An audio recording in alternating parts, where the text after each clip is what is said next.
All right. Are you going out to dinner after? No, but I went out earlier. Yeah. And we totally are live. Welcome to the NBA Deeper Dive. It is Tuesday, November 29th. I am Josh Engleman. I am joined by Adam Scherer. We are brought to you by BetMGM, and we are also on to the round of 16. Go USA. New soccer fan Adam Scherer here to break down this entire slate for us. But before we do that, hit the like button, subscribe to the channel, and hit the notification bell so you know when everything goes live. Adam, were you on the edge of your seat?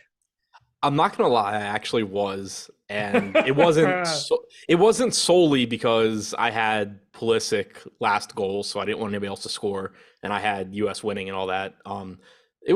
I was entertained. I wasn't sitting there like hating it. I still don't know that I could watch. The next test is going to be like, can I watch a good World Cup game that doesn't involve the US? The answer is probably no without being bored, but you're going to bet on it, right? Well, that's the thing. Like, if I have money on it, then sure, but that's kind of cheating. And the thing is, like, I don't know any players either. So I think the game itself might not bore me, but it would be like, I don't know any players. I still don't really know what's going on. I don't have a rooting interest because if it's not the US, I don't care. So like that would be the issue. But also like I can't watch Russia versus Germany hockey either. Like I don't care about that. So it's at least on par now, I think, with sports that I'm at least indifferent to. Fantastic. So that took what? A week and a half for you to go from just berating soccer and talking shit about it on this stream to being like, it's fine. No, so don't get too excited because 2010, I did the same thing. 2014, I did the same thing. Like, I will be indifferent to soccer for a week, and then I will think it's the dumbest sport in the world again. Well, you can bet on sports now, and that is a very, very different thing. You can bet on sports via our sponsor, BetMGM. We'll talk about that promo in a little bit. I mean, you can just click the link I did in have the bets on the description game if you want. But yeah, to Brad Kidlin, I did have bets on the game today. It made it more enjoyable. But even without the bets, I would have been entertained because I had a rooting interest in the U.S. Like I threw one of my free bets on the plus 650 to draw with like 15 minutes left. But I still wasn't like rooting for a draw. Right. You're just covering the rest of what you had. I thought you were getting that Tim Wade goal. You mean when he scored the goal? Like, yeah, I thought I was getting it too. That's fair. That's fair. I assume you don't understand offsides at all.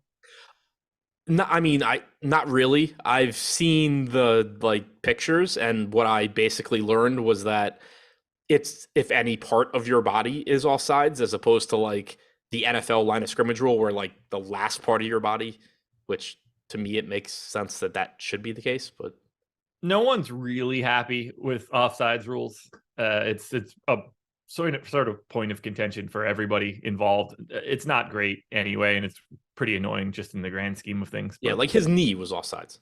Yeah, I mean, Sadio Mane for Liverpool had one 2 years ago where it was basically like his armpit hair was off. I mean, it was like the edge of his shoulder was just like sticking out a little bit too far. Sometimes it's really brutal. To James Green's point, one of my two of my three like best friends were soccer players growing up. I went to watch the USA England game with one of them, and he told me that I would start enjoying soccer more now that the US actually has guys playing in the actual good leagues, and like the World Cup team from this point forward should be like actual really, really good players. I mean, today was the fourth youngest US men's national team squad to ever play in the World Cup. And the other three were all the 1990 team that was just utter ass. So we should be significantly more improved 4 years from now. Or it's like, probably the biggest disaster in U.S. men's national team history other than missing 4 years ago. And yeah, no, for Fanatic, we're not saying there shouldn't be offsides, but we're saying any part of your body versus your entire body like makes a huge difference. Yeah, I would be happy to just give a little bit more lean to the offense. I think it would satisfy people too. Like when they got rid of the 2-line pass in hockey. Like, to me, it's kind of the same kind of thing where like it just opened up the game a little bit. Like you still have offsides, you still, but like, you're not just parking yourself behind the defense or anything like that. That's nonsense. But yeah, like just as like a casual viewer, I don't care that I get it if like he's just down there by himself cherry picking. Like, yeah, that's a problem, I guess. But like his knee was ahead of the defender's knee. Like, who gives a shit? I'm with you. It's not that's not the most fun way to have a goal scored or not scored. Just sucks. Anyway, the Netherlands and the US go Virgil van Dijk. Sorry, everybody. Whatever. Does he play for Liverpool? He does. He's the center back for Liverpool, and he's the captain. I don't know what it does. What position does Pulisic play? Left wing, attacking forward. You can give it sort of a couple different names, and he'll rotate through. He could be at the tip of the spear from time to time, depending on which team he's playing for, who else is on the pitch. But some sort of left winger, inside forward, attacking forward. You can go a couple different directions there. Yeah, terminology's loose. What's your guess on if he's back for the Netherlands game? Dude, I was shocked that he even got back on the pitch when they first showed him standing up, and he was just. I couldn't tell what the injury was. Like, I thought he was concussed at first because he was just like wobbly. So at first, the consensus for me and the people sitting next to me was that he had gotten spiked in the dick, and then we realized that wasn't what happened. So then we were like, oh, that might be like a concussion. He went just straight head first into somebody, but then he came back. So like, I never really figured out what the actual injury was. Yeah, they said something abdominal, but who knows? And KJ, yes, I care more about Virgil van Dijk than my own heritage, whatever that means. I mean, originally my people are Ukrainian and random European countries. You're Ukrainian? Sorry about the war. Yeah, like, a lot of us used to be English or Irish or whatever. It's just, my parents could have took a trip to the Netherlands when my mom was pregnant and shit me out, and I could be Dutch and it would have nothing to do with my life whatsoever. It's just random. Where were you born? I don't care. I'm American. We're a melting pot. Yes, I'm pretty much everywhere in Europe except for I think the Netherlands and Italy, clearly, based on my complexion. Like, we've been a country for 246 years. That's not exactly like an illustrious long time. I just happen to be born here. What do you want me to do? If I could just snap my fingers and be in a different country. So to go on the record, are you rooting for the Netherlands or are you rooting for the U.S.? I'm rooting for the Netherlands. No, terrible. I'm not cheering against Virgil van Dijk. That man brought me a Premier League title and a Champions League title. All the United States men's national team does is bring me strife and sadness. Well, hopefully they do that again since you're rooting for the Netherlands. Yeah, that's fine. Go Team Dutch. You have really pissed off YouTube chat, and it's great. Of course I have, man. What did you expect? As if I was going to say the United States here. You guys are lucky I just don't put the Virgil van Dijk kit on right now. Yeah, I mean, you're clearly not American. You've already said pitch. You just said kit. It's a field in the jersey, man. It's a pitch and a kit. It's a pitch and a kit. It does feel like Greg Klosick said, always remember where he is on Pulisic Day. I still remember I was visiting with my two best friends that were soccer guys. We were visiting the college we all ended up graduating from, and in like getting lunch when Landon Donovan scored the goal. Like we were just in around the TV. He scored. Like I'll always remember I was there, even though I don't care at all about soccer. Yeah, I'll probably remember this one for a while too. I was standing on my bed at my house with Katie, and I jumped up and I remember hitting the ceiling fan and then ending up on the ground, and then we scored. Did you like cut your head or anything? No, it didn't break the ceiling fan either, but like I remember making contact and thinking like, uh-oh, and then I remember missing the bed on the way back down, but I didn't care at all. To be fair, and I want to be really clear here, I don't care all that much about the U.S. men's national team. And keep that same energy when we're winning everything in 2026, and you're just over there crying about it. I don't want to see you celebrating. Yeah, don't worry, I won't be. Yeah, guys, am I dialing it up a little bit? Yeah. Am I trolling? No, I promise you, I will be cheering for the Netherlands and Virgil van Dijk. Just want to be clear, I'm the biggest U.S. men's national team fan on this show. Christian Pulisic plays for Chelsea. I've hated him every time I've seen him on the pitch, every time in my life. It's not going to change now. I don't care that he's from Hershey. You ready to talk Knicks Pistons? No, Fanatic's still bitching about soccer. I think we should talk about it some more. That's fine with me. I'm in. I'd be happy to. Pete Wheeler must be late to the party. No, I'm not rooting for the United States on Saturday. New York Knicks, 4.5-point favorites in Detroit, 226 total. By the way, everybody, hit that like button for America. It would help us out a ton. So for the Knicks, we don't know anything more than we knew this morning. We don't know the status on Quickly yet. So for now, I think we have to assume that he is in. We've had a couple runs of ownership since then. We've been able to dial things in a little bit more. Let's start with Barrett, Brunson, and Randall, because they are, without question, the easiest three guys to talk about for the New York Knicks. I don't see anything really separating them. Ownership doesn't really either. They're either 28% or 32%, basically. It's similar story on the FanDuel side. Randall's pulling a little bit more ownership than the rest of the guys on FanDuel. He's got the power forward center eligibility. Price is a little bit better. But when it comes to Barrett, Brunson, Randall, I'm kind of just fine with whatever I get. Yeah, no huge preferences for me when you factor in salary and all of that. I mean, the nice thing about Barrett is that you can pretty confidently project him to play the most minutes. And like you were saying this morning, he has been shooting better. And you expected that to be the case just based on his career. He's not an efficient scorer and probably never will be, but he is more efficient than we had seen for most of this year. 6,600 getting 36, 37 minutes is still going to look pretty good, but the ownership is there. Same goes for Brunson and Randall. You're probably getting 33, 34 minutes from both. They look fine. There's just nothing that like stands out amongst those three.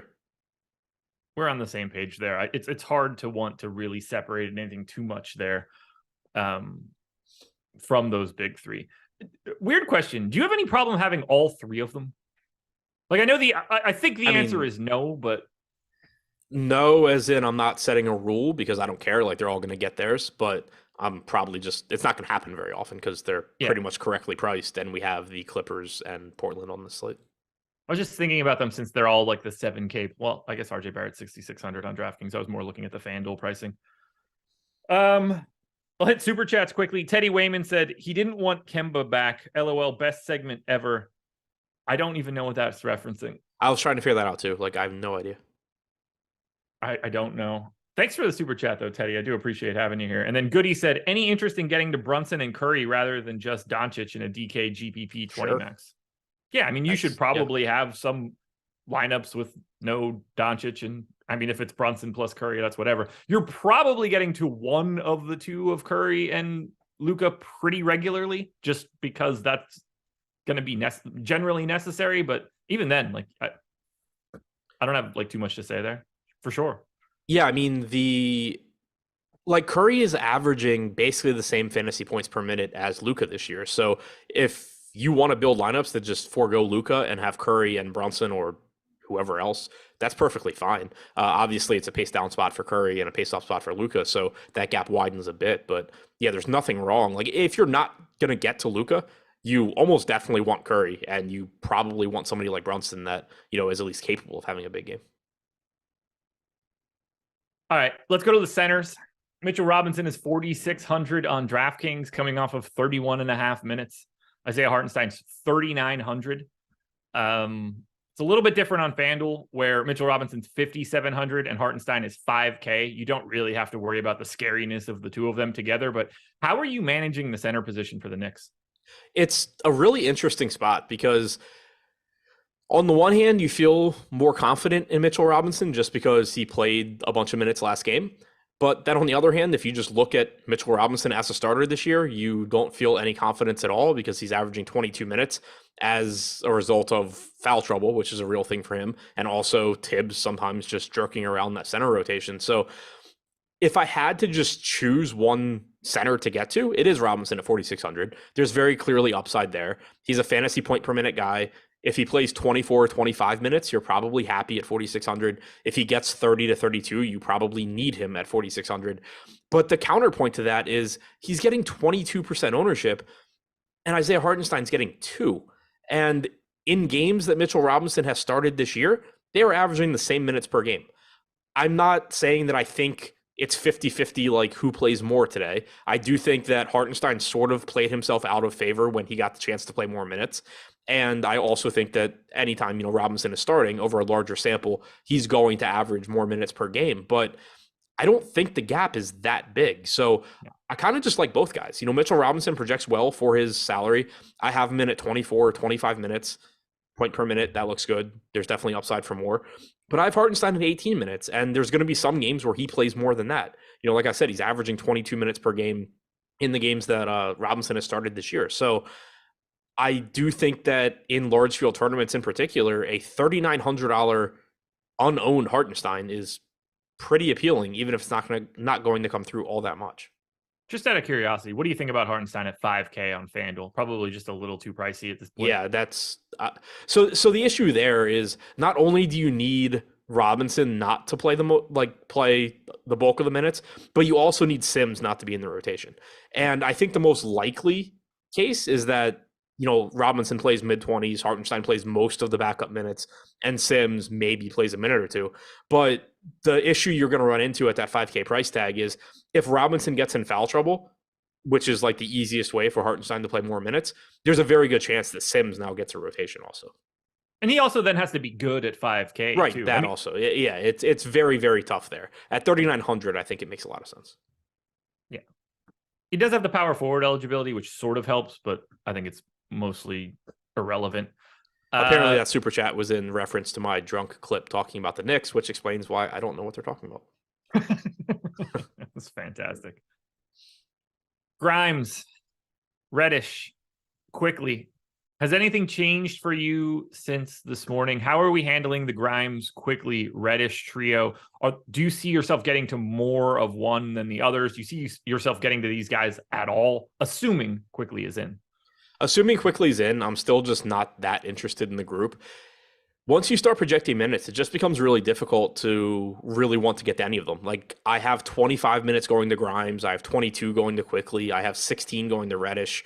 None of that really gets it done. And if Quickly is in, it's just difficult to figure out how it plays out in a way where you do want to get to them. The one caveat to this is if they announce Cam Reddish is starting instead of Grimes, I think there's a very good chance. So if they announce that Quickly is in and Reddish is starting, I think there's a very good chance that Grimes is not playing, in which case you can give Reddish a lot of minutes and also give Quickly more minutes. But if we get Quickly in and Grimes starting, I think you're getting 24 to 26 from Grimes. I think you're getting around 22 from Quickly. I think you're getting around 16 from Reddish, and all of that kind of sucks. Is your assumption at this point, though, that it is just Quentin Grimes as the starter, considering they just did it on Sunday? I'm not really sure. I don't know if that was we don't want Reddish to play a million minutes yet. Okay. I think this game and their next game will kind of inform that opinion more. Okay. Because, I just don't have, like, if it was a situation where they were like, Reddish is back, but he's only going to play, relatively limited minutes, it makes sense to start Grimes. And then if, today it's just like, oh yeah, Reddish is a full go and they throw him into the starting lineup, then I think Grimes is just done, but I'm not really sure. Can we talk about how ridiculous it is that you're either a starter or you don't play? I mean, I like it from a DFS standpoint. Wish sure. more teams did this. But that's like a preposterous way to go about rotations. Like, how are you good enough to be a starter? Not necessarily. Like, it sort of depends how you fit with the second unit. I'm not saying in this case it isn't, but like, because like Grimes and Reddish are sort of the same thing. But like, there are some cases where you could fit better with the starters, but then with the second unit, you kind of just don't matter. Maybe. To me, it's preposterous for like, this particular example. Defense first guys playing with a starting lineup that has 3 high usage guys makes a lot of sense. If he's not starting, you don't need him with the second unit because most of them are just like sort of defense glue guys anyway. Yeah, it's just weird. Weird rotations. I guess he's sort of like their Matisse Thybulle. Anything else for the Knicks? No. I was hoping we were going to get... never seen your hair before. What?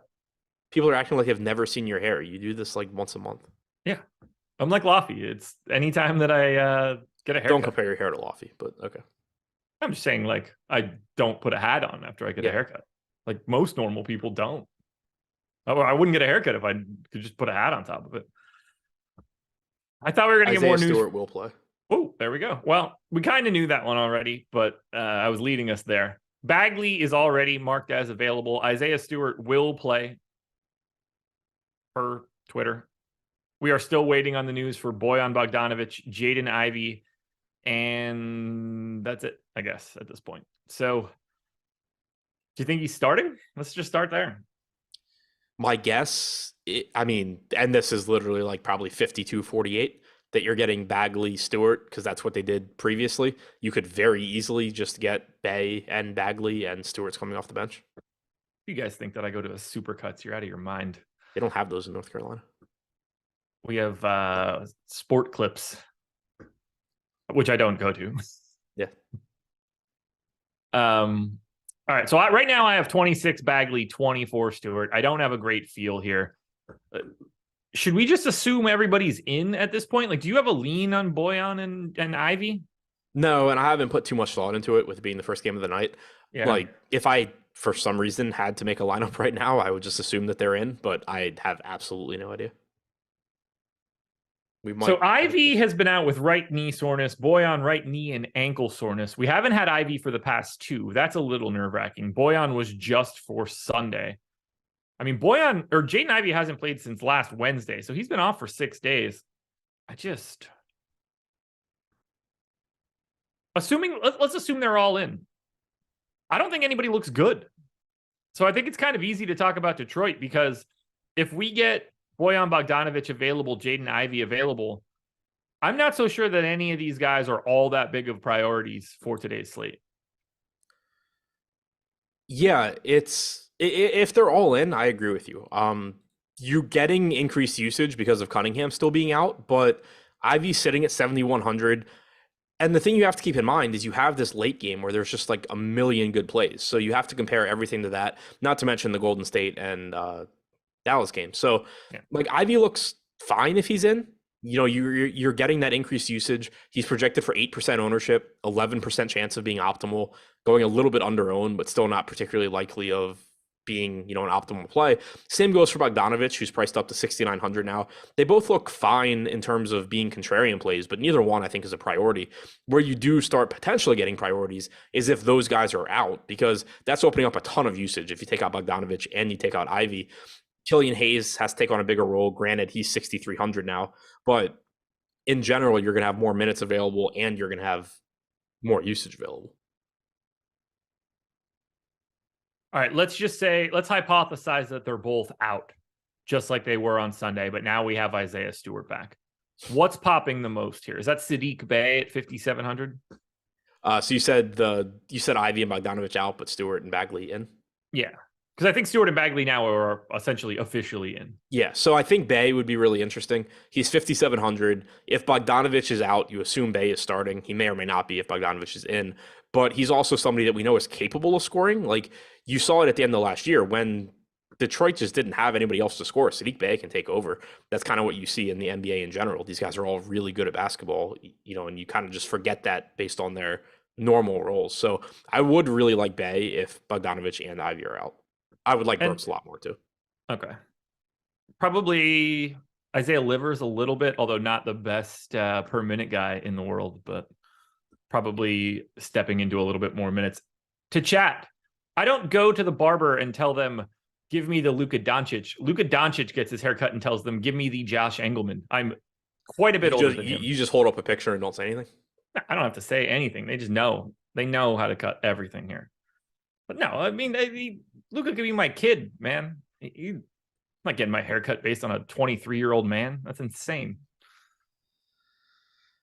Looks like Ivy is going to sit. Is that based on something or? No, they're both game time decisions. So nothing has changed. I don't have anything else to say for Detroit. Make sure you're continuing to watch this. Worst case scenario, we're going to know this stuff at 6:30, and you will get the breakdown on Live Before Lock with what I imagine is Greg and Eric. So it's just a coincidence. No, Luka goes in to a Dallas place and gets his haircut and says, I would like to look like the guy that the best guy at Stokastic. He doesn't get skin fades. I didn't say the best looking guy. I just said the best guy. Yeah, I was referring to myself. Oh. Okay. Still not you. I'm confused who you think the best looking guy here is, though. Still me. Still me. You were thinking somebody else when I said skin fades, and you threw it out there. So now I want to know. I mean, I think Jake's going to do pretty well for himself. Oh, you're talking about Jake. Okay. I forgot Jake even worked here. I haven't done a show with that guy in so long. Just going to show up all swole with 24-inch pythons. He's going to win every game, man. I got nothing else for the Pistons. Yeah, until I start showing my hockey screenshots over. Anything else for the Pistons? No. All right. Schedule for the rest of the day is simple. I already told you guys. NBA Live Before Lock coming up next. 6 o'clock all the way to 7:30. You get an extra half hour today. They're going to break it all down. And it's important. You're going to need that extra. Not only are you going to need the first half hour to get the news for Knicks Pistons, but you'll want to get the official word on Warriors and Dallas. It's not out of the realm of possibility that Christian Wood moves into the starting lineup after starting in the third quarter of their last game. So keep your eyes peeled for that one. And if you guys just want to sign up at stokastic.com, there's a link in the description. If you've never signed up with us before and you're interested in what's going on, we are doing 3 days free. So click the link if you can find it. Head on over, sign up, come check out what we have behind the paywall. 3 days free if you are new to stokastic.com. And hit that like button. 1,700 people here, just 207 likes. It is un-American to not hit the like button on this show. The Golden State Warriors. Eric was watching, just hoping it was him. Sorry, man. Yeah, no. Sorry, buddy. Sorry. Golden State Warriors, 1.5 point favorites in Dallas, 228 total. We don't really have all that much to talk about for the Golden State Warriors. This is a pretty cut and dry team at this point. So let's just talk about Steph in relationship to Luka right now, because I think that's sort of the way that Curry needs to be discussed. He's projected for 25% ownership, on DraftKings, about the same on FanDuel. Luka's pulling 40 on DK and 60 on FanDuel. How are you seeing the relationship between the two? Have you done any builds to see if you get to them both with any sort of frequency? Just what are you in general doing with the two primary pay-up options for today? Yeah, so I haven't built any lineups yet. Was just waiting on Detroit. Seemed kind of pointless beforehand. But I think that it's a really interesting spot because on one hand, you have Luka getting basically 1.5 times the ownership of Curry.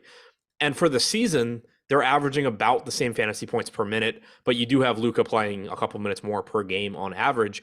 But then the other thing to keep in mind is this is a huge pace up spot for Luka and a huge pace down spot for Steph. So I think that sort of explains why the projection gap is as big as it is. But they're both basically projected to be like correctly owned. We have Luka getting 39% ownership with a 40% chance of being optimal. We have Steph getting 26% with a 29% chance of being optimal. So they both look like really good plays. It just comes down to really the rest of your lineup. If you can afford Luka over Steph, do it. He projects better. And that's basically like, if you don't think Luka projects better, you're just making shit up.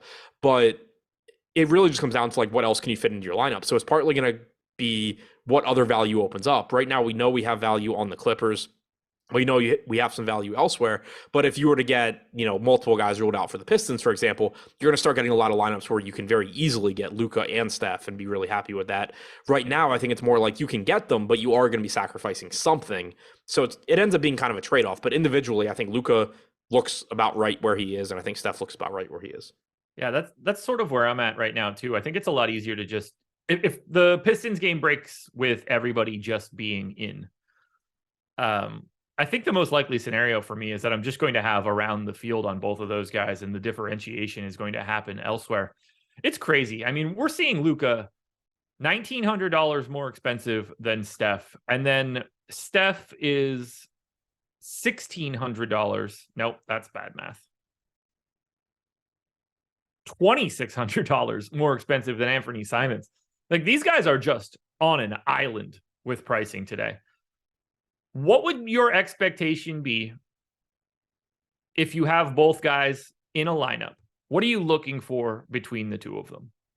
I don't think it's too much above their median projections. Again, it kind of depends on the value that opens up, but I mean, you probably want 55 from Curry and 65 from Luka, something like that. Yeah, something in that neighborhood. I don't think you have to you don't have to go as crazy as you normally do given the 3 games. Yeah, but you also need the Christian Wood, Julius Randle, Jalen Brunson, Spencer Dinwiddie. You need those guys that you are giving up. Josh Hart, Jeremy Grant, Yusuf Nurkic. Yeah. Because if you get both Luka and Curry in a lineup, you can do it, but it's just going to kind of funnel you towards the sub 5K guys for the rest of your lineup. So you're going to need nobody in that mid tier to blow up on a 3-game slate where several teams actually don't have options in that range. It's more likely to work out than on bigger slates, but you're still basically just fading those big games from those mid-range guys. What in the world do you want to do with the rest of the Golden State Warriors other than just sort of, at least to me, rotate through them? I will say right now, I am having a very difficult time getting to Draymond on FanDuel. He is becoming one of my biggest fades today, and that is absolutely terrifying for me. Yeah, I mean, that's pretty scary for sure. I do think it's pretty much that Wiggins, Thompson, Green, Poole, Looney, respective to salary, look very similar to me. I think there is a good chance, looking at the ownership, that maybe I just don't get to as much of them, and I do end up getting more of the, Curry plus Luka type builds. Yeah. But I don't think there's anything wrong with any of those guys. I don't think there's anything that stands out about any of those guys. Looney, if he plays 26 or 28 minutes, is underpriced, but you also know there's going to be times he plays 22. They all just sort of look correctly priced, correctly owned. Thompson would, I guess, be my favorite guy other than Curry. Yeah, 6,400 on FanDuel for me, shooting guard, small forward. He is just shooting guard on DK, but 6,100. To me, he's the easiest guy to get to from Golden State, especially on FanDuel, where you get both positional eligibilities. He's the one guy that I am a bit over the field on from the FanDuel sense, but Any one of the starters plus Poole are the guys that I'm interested in. I'm going to have a very difficult time trying to recommend a DiVincenzo, a Kuminga, a JaMychal Green, and Anthony Lamb. I just don't have that. The bottom end for the Warriors just doesn't really exist from a fantasy perspective. You're going to need a very different game today. Yeah. To answer the question in chat, would you put Steph, Clay, and Poole in the same lineup? It's kind of like the question you had asked about the Knicks with whatever you asked Brunson, Randall, and Barrett. Like, sure, but it's just not going to happen for me very often. Yeah. There's no reason on a 3-game slate that you should be setting like a rule. Like, I can't have what are potentially the 3 highest scorers on Golden State, but you're just not going to have very many lineups where they shake out that way. There haven't been many times where I've set rules like that. When the slates get a little bit bigger, there was a time where Middleton, Drew, and Giannis were all like 8 something plus, and you get to points where on a massive slate, it's just going to be really hard for all 3 of those guys to get there. So you start setting like a max 2 of 3. But typically in that case, you're not getting them anyway, so it's not a huge deal. Like, you're not getting them all together. And then the other thing is, 1, you're not getting them together all that much. But 2, they are in the same game. So if that game does just happen to beat its total by 40 points, they're all benefiting. If that game goes to overtime, they're all benefiting. So basically it just comes out in the wash where it's like, 1, I'm not going to get them together all that much. 2, there's some percentage of the time where they all just end up overperforming because of how the game goes. And that sort of offsets the, oh, well, if Giannis goes nuts, then Drew doesn't kind of thing. Is there anything else we could say here about the Warriors? I don't think so. Now we go to Dallas, and for the Mavericks, Reggie Bullock's not on the injury report. I believe Kemba has officially signed, but let me check it out. Let's see if that has been placed on Spot Track yet. Still not officially on Spot Track, so haven't seen it come through officially, but I did read a report earlier today that was just like, yeah, they're going to sign him, but he's not going to be available immediately either way. So I don't think that matters all that much. So let's talk about Dallas, who's at full strength for today. We kind of touched on Luka already. He's the highest projected guy on the slate by a lot. It's not close. He's 12-6 on DraftKings, 12K on FanDuel. And based on the ownership and based on just my eyes and your eyes, he's the best play today. Agreed. Obviously you've tried really hard to look like him and subliminally send that message, but yeah, he looks great. He's the highest projected guy, should be by anywhere from 10 plus points. He's got a pace up spot. He's averaging 1.6 DraftKings points per minute this year. He's averaging around 38 minutes per game. This game has a 2-point spread, so it's as likely as basically any game to be competitive down to the wire. He looks great. There's no way around that. I'm going to assume that Luka found my picture through like the arena security from when we were there and just was able to take that right away and get that haircut. Yeah, because he definitely didn't have that haircut before this summer. Exactly. I'm glad we're on the exact same page there. What do we do here with the rest of Dallas? I think it's pretty easy to project someone like Dorian Finney-Smith for around 36 minutes or more here. We kind of know what Dinwiddie is doing. And then after that, it starts to get kind of dicey for Dallas. Yeah, especially because like we were talking about this morning, Luka's taken on such an extremely big role this year that it has made the role players go from not very good fantasy options to like non-existent fantasy options. Dorian Finney-Smith was always like a 0.75 fantasy point per minute guy where you're like, I don't really want to get Dorian Finney-Smith, but if I get there, then fine. He's at 0.58 DraftKings points per minute this year. Still, though, I think it's likely he plays 36 plus. He's going to look reasonable on a 3-game slate given that. Reggie Bullock is at 0.42 fantasy points per minute this year, but he's 3,400 and probably playing 28 to 30 minutes. So there's a chance for him to do well. Same goes for Maxi Kleber at 3,500. I do think the starting lineup here, and you mentioned it earlier, is really important. My expectation, and I think yours, is that they continue to go with Dwight Powell starting. If you get Christian Wood starting, like I have him in for 26 minutes right now at 6,700, that looks fine, but not exceptional. If he starts, I think you just go to 30 plus minutes and Christian Wood looks really good. And then, as you alluded to this morning, when he gets benched after one rotation because Jason Kidd hates him, you just feel like an idiot, but there's nothing really you can do about it. If Christian Wood starts, he's going to look great. If he comes off the bench, he looks average. Spencer Dinwiddie, I think, is the second best option here. 6,200 on DraftKings, 66 on FanDuel.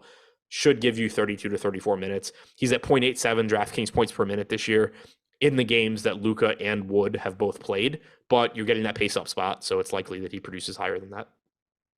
Yeah, this is the trickiest team for me. Maxey's the guy that I'm looking at most in GPPs. He's 5%. We have him projected for 5% ownership on FanDuel. He's 4,100, which isn't the best. He's 3,500 on DraftKings and somehow only 1% more owned. I think he's just the guy that has the best opportunity for Dallas to play like 30 minutes, but not be projected for 30 minutes. He's the guy that Brad Clayton, for pointing out Christian Wood as a bench player.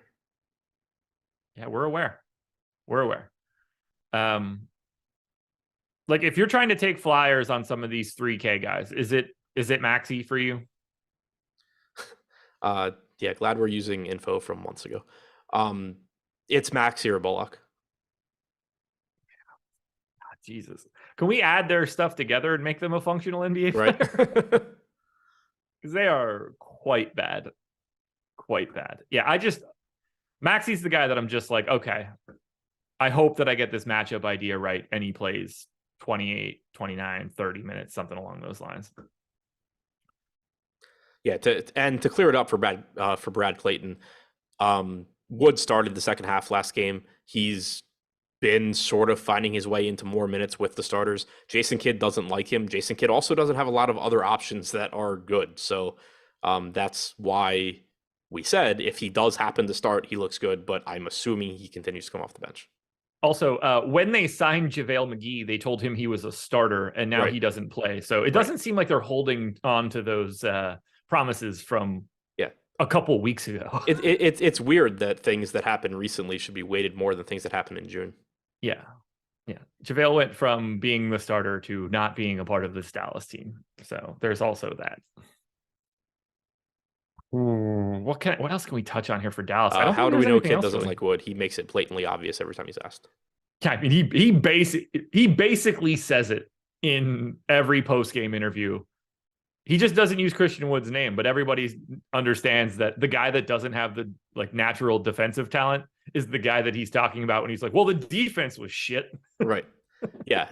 When it became pretty clear when everybody kept being like, why isn't Christian Wood closing? And then they gave Christian Wood the chance to close. The unit got torched, and Jason Kidd in his press conference straight up said, oh yeah, you guys asked why I don't do that. And that's why. Yeah, it's super underhanded, but it's so obvious.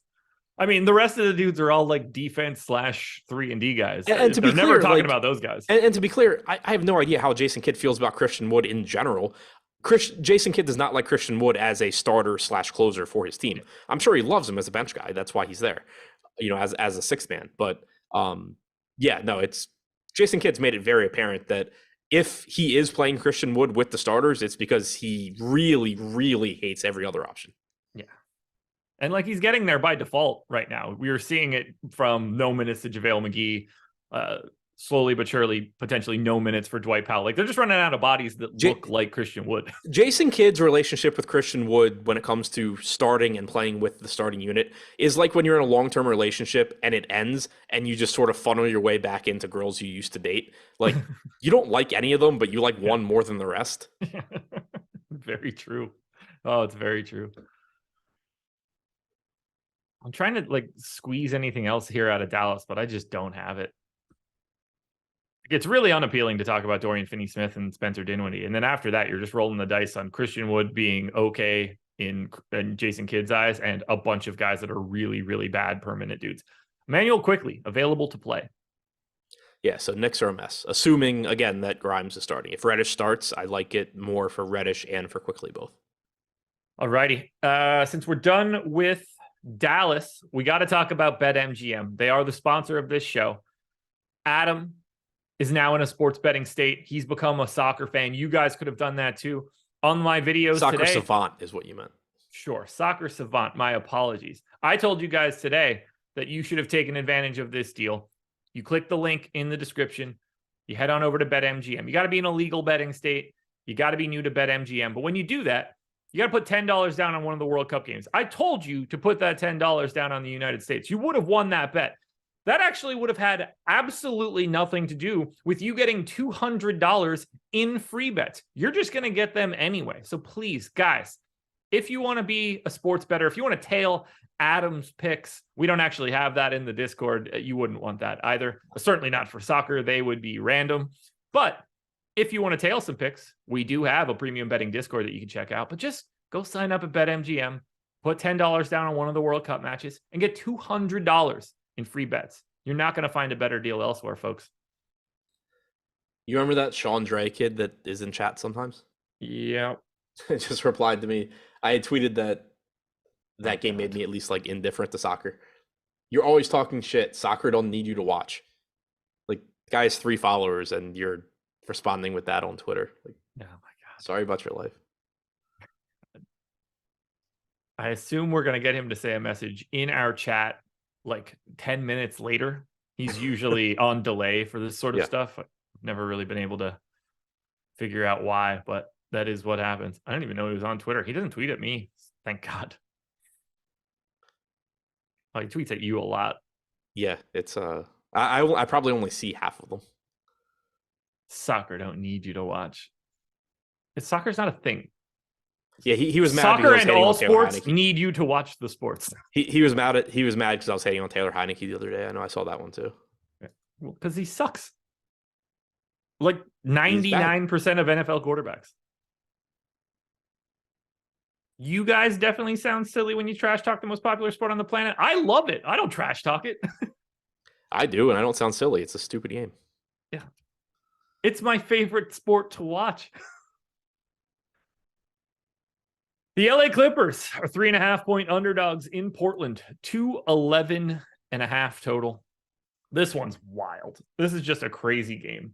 No Paul George, no Kawhi Leonard, no John Wall, which was different for these past 3 games where we've had these same guys out. Still no Luke Kennard. We do have an update, though. I want to be clear, and I don't know how actionable any of this is. Moussa Diabate and Jason Preston are with the team. They are not with the G League. Brandon Boston, the guy that I actually thought would have gotten minutes, is the one guy that isn't with the team. Now, neither of those 2 guys have played a single second with the Clippers, at the very least in the last 3 weeks. That's not on my list. Are you going to, we'll start with this one quickly. Are you going to project either of those 2 idiots with minutes? No, I'm just aware that they're there and can make life miserable. I'd project one of them in if I had been forced to give more minutes than I felt comfortable with to anybody. But like I was saying to you before the show, I didn't go higher than 34 minutes on anybody on the Clippers. And the people I did go 34 were Reggie Jackson, Morris, and Mann, which I'm relatively comfortable with. I went 32 on Zubats. I was never in a position where I was just like, I don't feel like this guy can play more minutes than I'm projecting. So given that, I don't think I need to get to them, but just be aware they can kind of screw things up. Okay, there we go. I'm not going to project them in either, so that makes me feel good. I'm just going to open it up because all of these dudes are getting minutes. All of these guys are getting ownership. Even Moses Brown, a 3K center, is finding his way into 3.5% of lineups on DraftKings.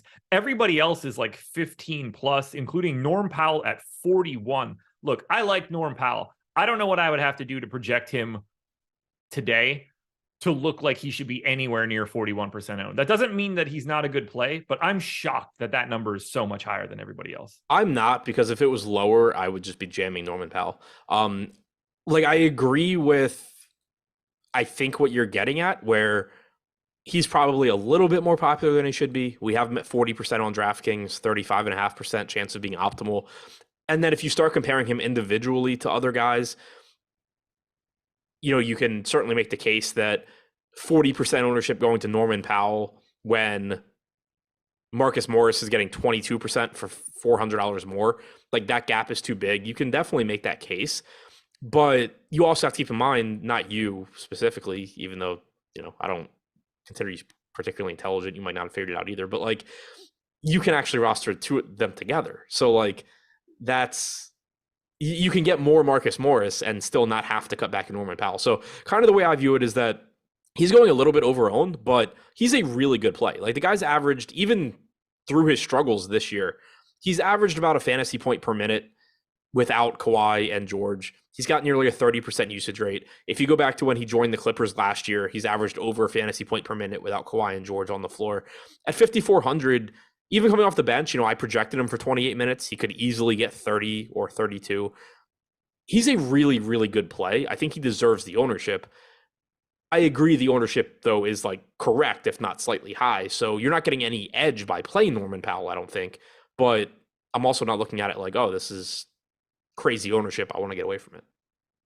I'm just surprised that it gets that high in comparison to some of the other guys that are on the team. That's really where I'm landing. Like, I have Terrence Mann as a better play than Norman Powell. I have Reggie Jackson as a better play than Norman Powell. I have Marcus Morris as basically the same play. Doesn't have the positional eligibility, so it's not as interesting. I don't even think that I'm like all that pessimistic. I got him at 28 fantasy points on DraftKings. I think that looks good, but he's going to be the guy that I fade the most. I'm quite confident he's going to smash now. But who are the guys that stand out most to you, or who do you see as the guys that you're going to have the most from the Clippers, if you had to guess? I mean, kind of all of them. To answer the thing in chat, Norman Powell's 29 years old. He's not past his prime. But the pricing here just in general looks really good. I mean, Zubats is the most expensive, but he's coming off of a game where he played 36 minutes. I have him in for 32 today. He's like a 1.1 fantasy point per minute guy without George and Kawhi, so he still looks good there. I would think that I probably get to Powell with shooting guard, small forward eligibility a lot. I think I get to Reggie Jackson a lot. He's another one where he hasn't been very good this year in a smallish sample, like 125 minutes without George and Kawhi. He hasn't been very good, but if you go back to last year, he's at like a fantasy point per minute without them. John Wall also is out, so I think it's likely you get low to mid 30s from Reggie Jackson at 5,300. I would expect him and Powell to be my two highest owned guys. Mann's probably third. The field's in line with that too. And then Coffey, Zubats, Morris look fine. After that, you're just sort of hoping for the best with guys like Nick Batum at 3,300 or Robert Covington at 3,200 or Brown at 3K.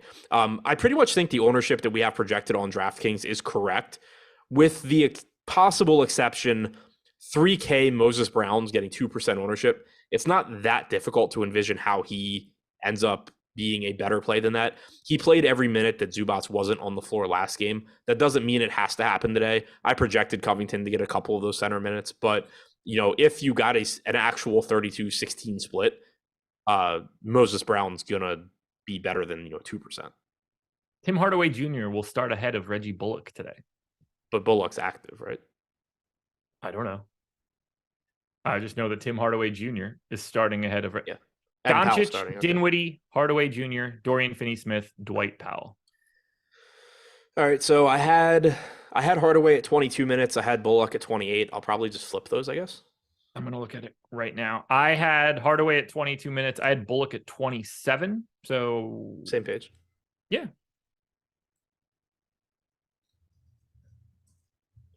Done. Hardaway has started one game this year and played 21 minutes. That does nothing. He had 6.5 DraftKings points. Good to know. So at 27 minutes, he's at 4,300 on DraftKings. He becomes better than he was before, and probably the best of the non-Doncic, Dinwiddie, like the non-usage dudes. Well, I'd agree with that. Like, he hasn't been good this year, but neither has anybody not named Doncic, Wood, or Dinwiddie. So yeah. And then this basically takes Reggie Bullock off the table. I mean, like, he's a $3,400 guy playing like 20 minutes, but he is so bad on a per minute basis that he's just like not going to show up all that frequently. Yeah, it takes Bullock out of play. The scary thing is, like, what if Bullock comes off the bench, hits a few threes, and he starts closing the halves over Hardaway? Like, that can happen, but yeah, I can't imagine like actually wanting to get there at this point. I'm going to hit these super chats quickly just so I can. My filler arc said, Adam said we should play Yaya Toure today. And obviously, you don't know who that is, right? No idea. Soccer player. And then Brad came back with a super chat saying, having said that, I still love you guys. Thanks for the great content every day and the hard work you do. Appreciate you. Soccer is still mediocre at best. Okay, we can go back over to the Clippers. Any limiting rules or anything that you're trying to set for this team? Not really. I mean, I think if you wanted to set a max one of Brown, Zubats, that would be fine. I don't think you have to set it because you're not going to get to it that frequently anyway. If you wanted to do like max one of Batum and Covington, I think that's fine. But again, you're not going to get to it that much anyway. I kind of don't want to set too many rules here because I don't feel great about how this rotation is going to go. And the guys that I'm most uncomfortable with are really cheap, like Coffey, Batum, Covington, Brown. I'm confident that Brown's not playing minutes alongside Zubats, but when it comes to that like Coffee, Batum, Covington tier, would it be crazy if Coffee plays less than I expected, Batum plays more than I expected, and Covington just like does exactly what I projected? I don't think so. So I don't really want to set too much in the way of rules there, like maybe a max 2 of that group, I guess. How many minutes are you giving Coffee? I He's give the him tricky 28. guy for me. Okay. He's the guy that's causing me the most problems. Like, I don't want to hang my hat on Amir Coffee and his awful, awful per minute rates, but that's where I am right now. Anything else for the Clippers other than the fact that they just look great? Is Hardaway a defensive guy? I've always thought of him as an offensive guy. I kind of think he's just not very good at a lot. Yeah, I mean, he's had all of the like the background thoughts in the past. He was at one point in time for the Knicks, it was like an offensive guy that didn't do as much. And then he became a little bit more of a defensive guy. And now he's just kind of ass. Yeah. Just like straight away. I mean, like he's always been a relatively neutral defensive plus minus guy and skewing a little bit more heavy offense. He had a stretch where he was like pretty efficient from a true shooting perspective. 2 back-to-back years where he shot 40 and 39% from 3. Now he just can't make shit ever and doesn't appear to be out stopping anybody either. All right. I mean, he should be better than he is, you know, as I've always thought of him as a chucker, but I also know he's not good enough to actually be a chucker. So yeah, I mean, it's always been like slightly above 20% usage. I don't remember him being on the Knicks twice, though. That much I can tell you. At all. What'd you say? I don't remember him being on the Knicks twice. It all blends together. I don't remember him on the Hawks in any way. Jordan said faux Terrence Ross. He's kind of Terrence Ross now. Yeah. I mean, Terrence Ross was never physically capable to play defense, where like Tim Hardaway Jr. was. But Terrence Ross was actually a capable bench scorer. Yes. Portland, much easier to talk about. But guys, hit that like button if you're here. We're up to 336. No reason that number can't get up to like 450 at this point. We're going to turn this one over to the deeper dive or the live before lock crew in a second. Portland's really easy to talk about. Simons, Grant, Hart, Winslow, Nurkic are going to play massive minutes across the board. They're all getting ownership. They all should. I think they all look really good. I like Justice Winslow the most out of anybody, but I'm splitting hairs. I'm still willing to go to $8,200 Jeremy Grant on FanDuel, no matter what Drop Roses says in our Discord, even at 24% ownership. I just want to have all of... What'd you say? Doesn't he love Jeremy Grant? He does. Yeah. Yeah, no, and I'm still willing to go to Jeremy Grant, even though he loves it. Yeah. So you guys are on the same page there. Something like that. I checked the Drop Roses box in my spreadsheet, so it got the proper bump. It changed all of Jeremy Grant's Kevin stats. Knox and Jeremy Grant. Yeah, it changed all of Jeremy Grant's stats to like prime Michael Jordan, so everything is fine now. Probably similar skill levels. Yeah, it's like you take all of Clyde Drexler when he was at Portland, and you know it's fantastic. Yeah, Jam away at the Portland starters. Yeah, pretty much. Simons averaging like 40 minutes per game without Lillard and with Winslow. I projected 38. I didn't want to go too crazy. Did the same thing for Grant. I went 37 for Josh Hart. Hart, I think, is the most difficult to get to just because he is 6,400 on DraftKings, and he is really just like the peripherals guy. He doesn't do a lot. You have Nurkic getting usage, you have Simons getting usage, you have Grant getting usage, Winslow playmaking. So Hart is sort of just out there, and you're hoping he runs in the stats. But at the very least, Simons, Nurkic, Grant, Winslow all look pretty good. Nurkic, I mentioned in my tournament plays videos earlier.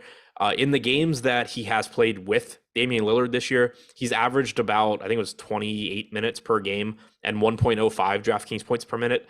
In the games without him, he's averaging 1.25 DraftKings points per minute and also about 30.5 minutes per game. So you're getting that bump in playing time as a result of the Blazers not being able to just close with Justice Winslow over Nurkic, and you're getting the bump in production because of Lillard being out. So that looks really good there. And then I like Grant. I like Simons. Winslow looks good. He's been playing a ton of minutes. I gave him 34. I didn't want to go much higher than that, but he's played a lot more than that recently.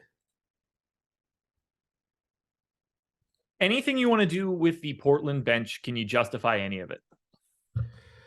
You can gamble on Eubanks if you want in larger field tournaments. The idea just being if Nurkic rolls an ankle, gets in foul trouble, whatever, Eubanks is the next guy up. He's not a bad point per minute guy. He's only 3,400. Other than that, I have a hard time getting to any of it, I think. Yeah, I think we're on the same page there. I would like to take shots on like a trend in Watford as well, but he's actually already getting 5% ownership. He's getting more than Eubanks because he has the power forward eligibility. Shaedon Sharpe has just been so atrocious. Even at 3K, you would need something bad to happen to Simons. Yeah. I liked the idea of Sharpe this morning at 3K, just hoping that like something happens and he steps up. But once I projected everything out, it was just like, I'm not going to get there. If 3K Shaedon Sharpe ends up being the guy, then I'll move on to tomorrow. How many minutes do you have Winslow in for? Because I went 34, and I think that might be a little bit low. I might just like give him 35. Oh, I went 33. Okay. Yeah, I'll stick at 34. He's played 6 games as a starter without Lillard. He's averaged 33.8 minutes per game. It doesn't matter too much for me. Like I'm getting him. I like him. He's in. I kind of just wanted to make sure I wasn't going to under project him. No, I wouldn't. Like, there's no chance that I would go to 32 before I went to 34. Right. Anything else? No. Keep your eyes peeled for this news, folks. It dictates the rest of the slate. Go ahead. For Mike Verderosa, yeah, that's one really good way to do it. Just cut 10% off of Brown and Zubats if they're in a lineup together. Yeah, there you go. Especially like if you're running into the issue where you're getting more lineups than you want with them. I kind of doubt I'm going to have that issue, in which case I'm going to just leave it alone. But yeah, if you do notice you're getting just a lot of that, then that's a good way to handle it. Live before lock coming up next. Greg and Eric are going to give you all of the goods as the news starts to break. So be nice to those guys. 2,600 people in here, 380 likes. Give them as many as you want. I know you've been holding off on it just because of me. I don't blame you, but reward the boys after us. Good luck tonight, everybody. We'll talk to you later.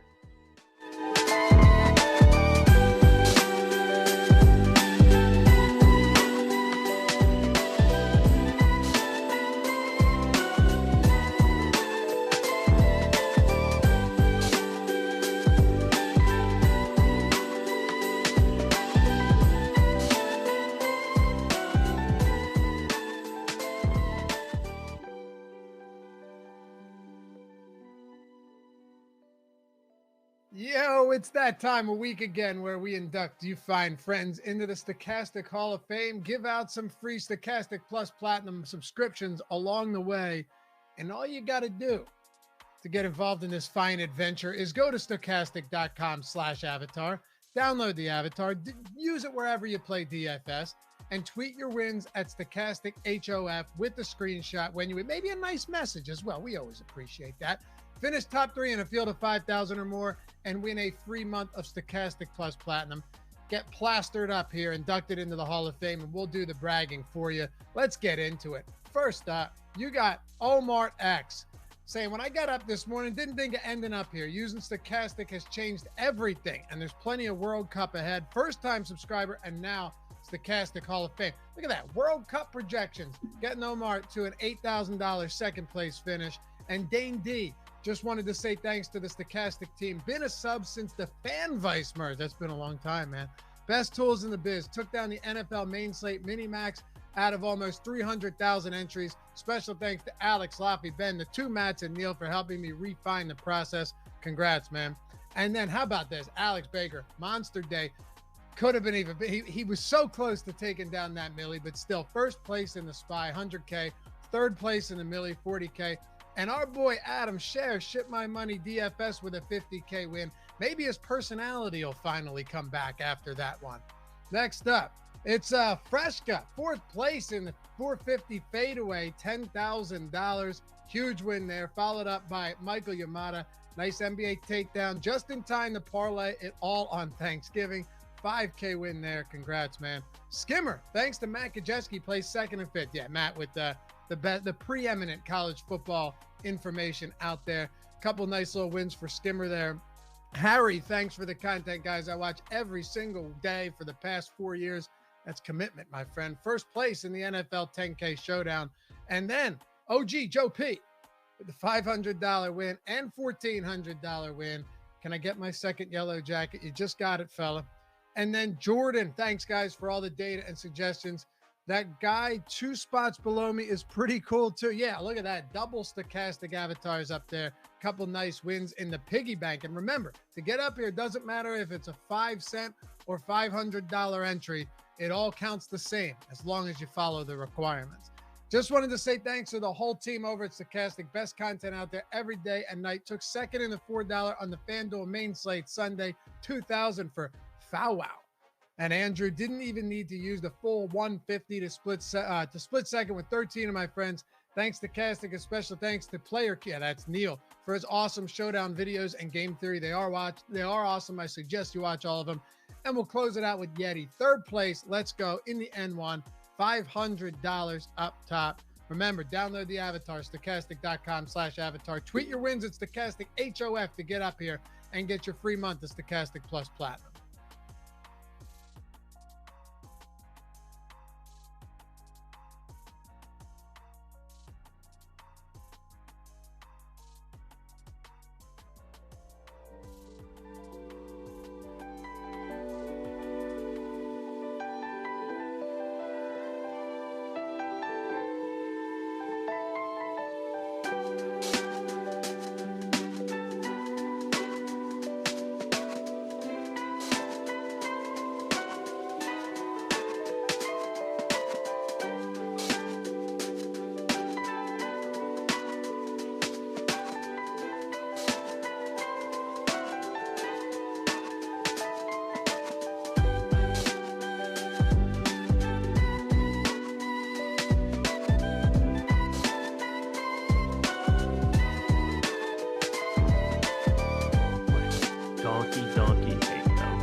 What is happening, everybody? Welcome to the Stokastic NBA Live before locking for not just the next hour, but for the next hour and 26 minutes.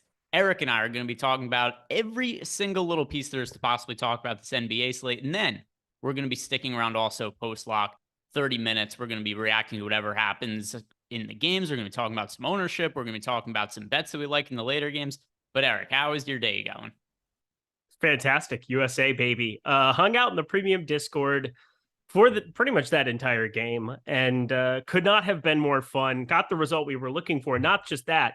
Ben swept the board. I added on top of it 1-0 USA. Felt like if they got up that they would park the bus, and they absolutely did. Glad that they were able to hang on. USA. Josh Engleman, repent for your sins. Repent. You're wrong.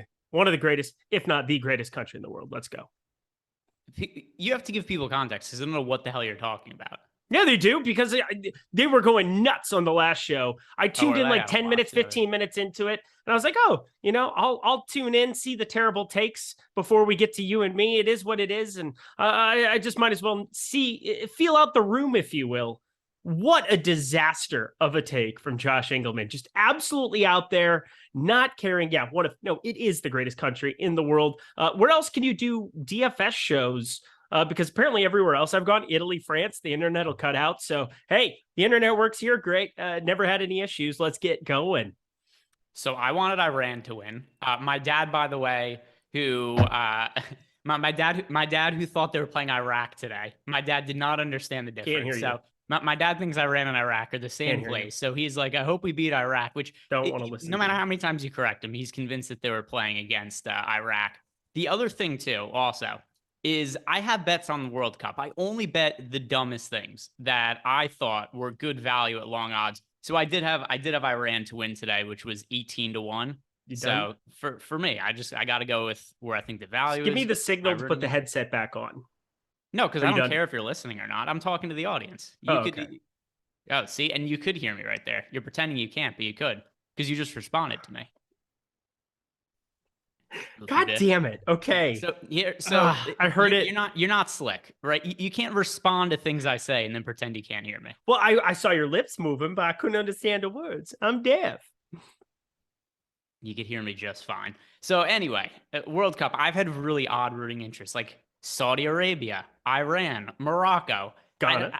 I don't care. I don't care where I live. I don't care where my parents bred me, which is really what most people's rooting interests are based on, is where did your parents fornicate? Where were you born? Oh, cool. My parents fucked here. This is what I'm a fan of now.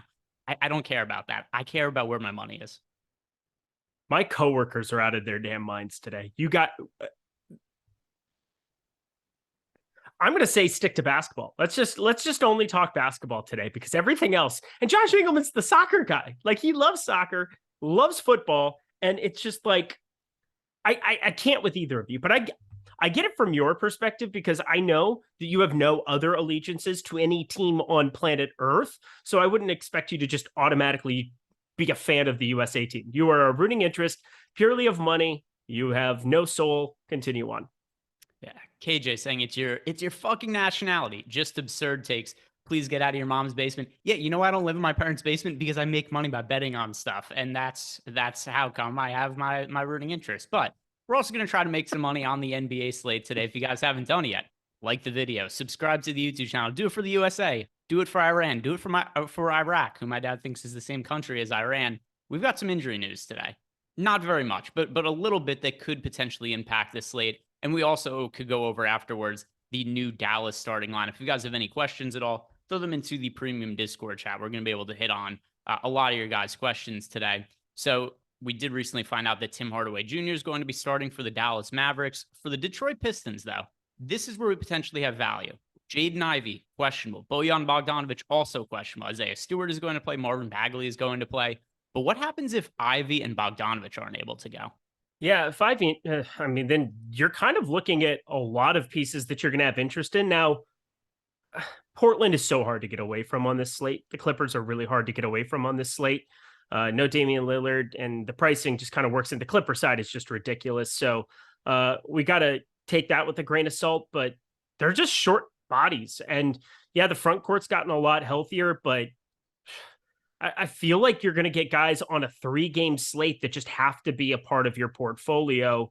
With that news, I mean, Alec Burks is somebody that I'm already getting to a little bit. He becomes so interesting because Killian Hayes, he's going to be playing quite a bit already at 6,300, but it's just not a very good price.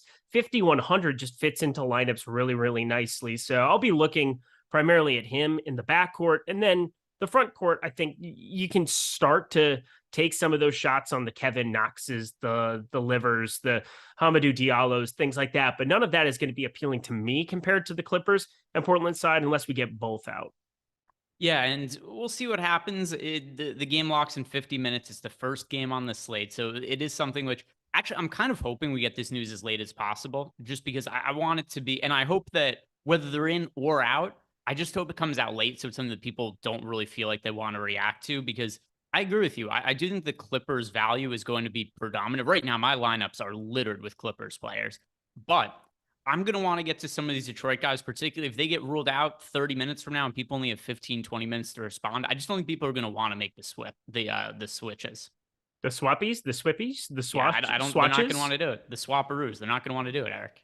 Swapperoo. Yeah, no, they're really not. And I also have to say that even if we get both of them ruled out here, as I'm looking at it, the reason that I'm interested in it is positive leverage. It's not because I automatically think they're better plays. Like, I still prefer in a vacuum the Clippers and the Portland side, but we have to think about it from an ownership perspective more than anything, especially on a 3-game slate where it's just going to be so pronounced. If we get both ruled in, then it kind of cleans it up for you a little bit. You're going to take tournament darts, but nothing is going to be all that appealing. If you get both out, though, you want to be just overweight to all of these pieces. Specifically for me, Alec Burks would just be slam dunk play a lot of him, which is just a weird thing to say about Alec Burks. Then you just have so many pieces that can fit into lineups and give you a little bit of differentiation. And there are expensive pieces, like in the context of this slate, that we would want to get to. So Steph Curry, Luka Doncic, you get some of those really cheap 3K type guys that I listed off from the Detroit side. Why not just get overweight to the entire different build that gets you away from all of the Clippers and Portland exposure? Yeah, and we'll see. We should be getting that news, at some point. I'll definitely be reading it off, and we'll be reacting to it as soon as that does go down. But the other piece of news that we have that came out a little bit before the slate started, Tim Hardaway Jr. starting in place of Reggie Bullock. Now, I assumed that Dallas was going to make a starting lineup change today. I thought it was going to be Christian Wood starting at center, though. Last game, Christian Wood started the second half. In general this year, Dwight Powell has been pretty miserable. Maxi Kleber has also been pretty miserable. I think they should want to give Christian Wood as many minutes as possible over these guys. And with him starting the second half last game, it seemed like that was what they were trying to do. Then we get reports there's going to be a starting lineup change. It seemed like a slam dunk. Christian Wood was going to start at center. Not the case. Jason Kidd pulls the rug out from under us. Christian Wood remains coming off the bench, but it's Tim Hardaway Jr. starting in place of Reggie Bullock. What do you make of Hardaway as a starter now? I'm not really sure what to make of it because, again, Wood coming off the bench, everybody playing alongside Luka, it's not all that appealing. 4,300 is just a low tag. 21 minutes, we saw him start, as you said, flipped it in the second half, but I still find it very difficult to get to some of these Dallas pieces that aren't Luka and Spencer Dinwiddie. Christian Wood a little bit. Him coming off the bench is pretty appealing overall, but I don't expect the usage to be something that is going to see some drastic spike now. It's just really hard to get usage when you're playing alongside Luka Doncic. We saw it under 20% that last time out. It's been really, really unimpressive at times. When he gets it rolling, you see some of those spike games, 25, even 34% usage against Houston in that loss. But for the most part, playing alongside Luka is kind of a death sentence in terms of usage. The other thing, too, is just because Hardaway's starting, it's hard to say this means he's going to play a substantial amount of minutes. He started last game and played 21 minutes. For the season, he is averaging 24 minutes per game. So he actually moved in the starting lineup last game and played 3 minutes less than he normally does. I don't really think this substantially changes him. He's cheap enough to where if you guys need him to fill out a final spot on the roster, totally cool with that. But this doesn't make Hardaway some sort of priority play, which at first I thought it was going to. I see they make a starting lineup change, moving to the starting lineup. We don't have all that much value. And I assume it'd be like, okay, cool, Hardaway. And then I start looking at some of his numbers and it's, all right, I don't really think this changes anything, actually.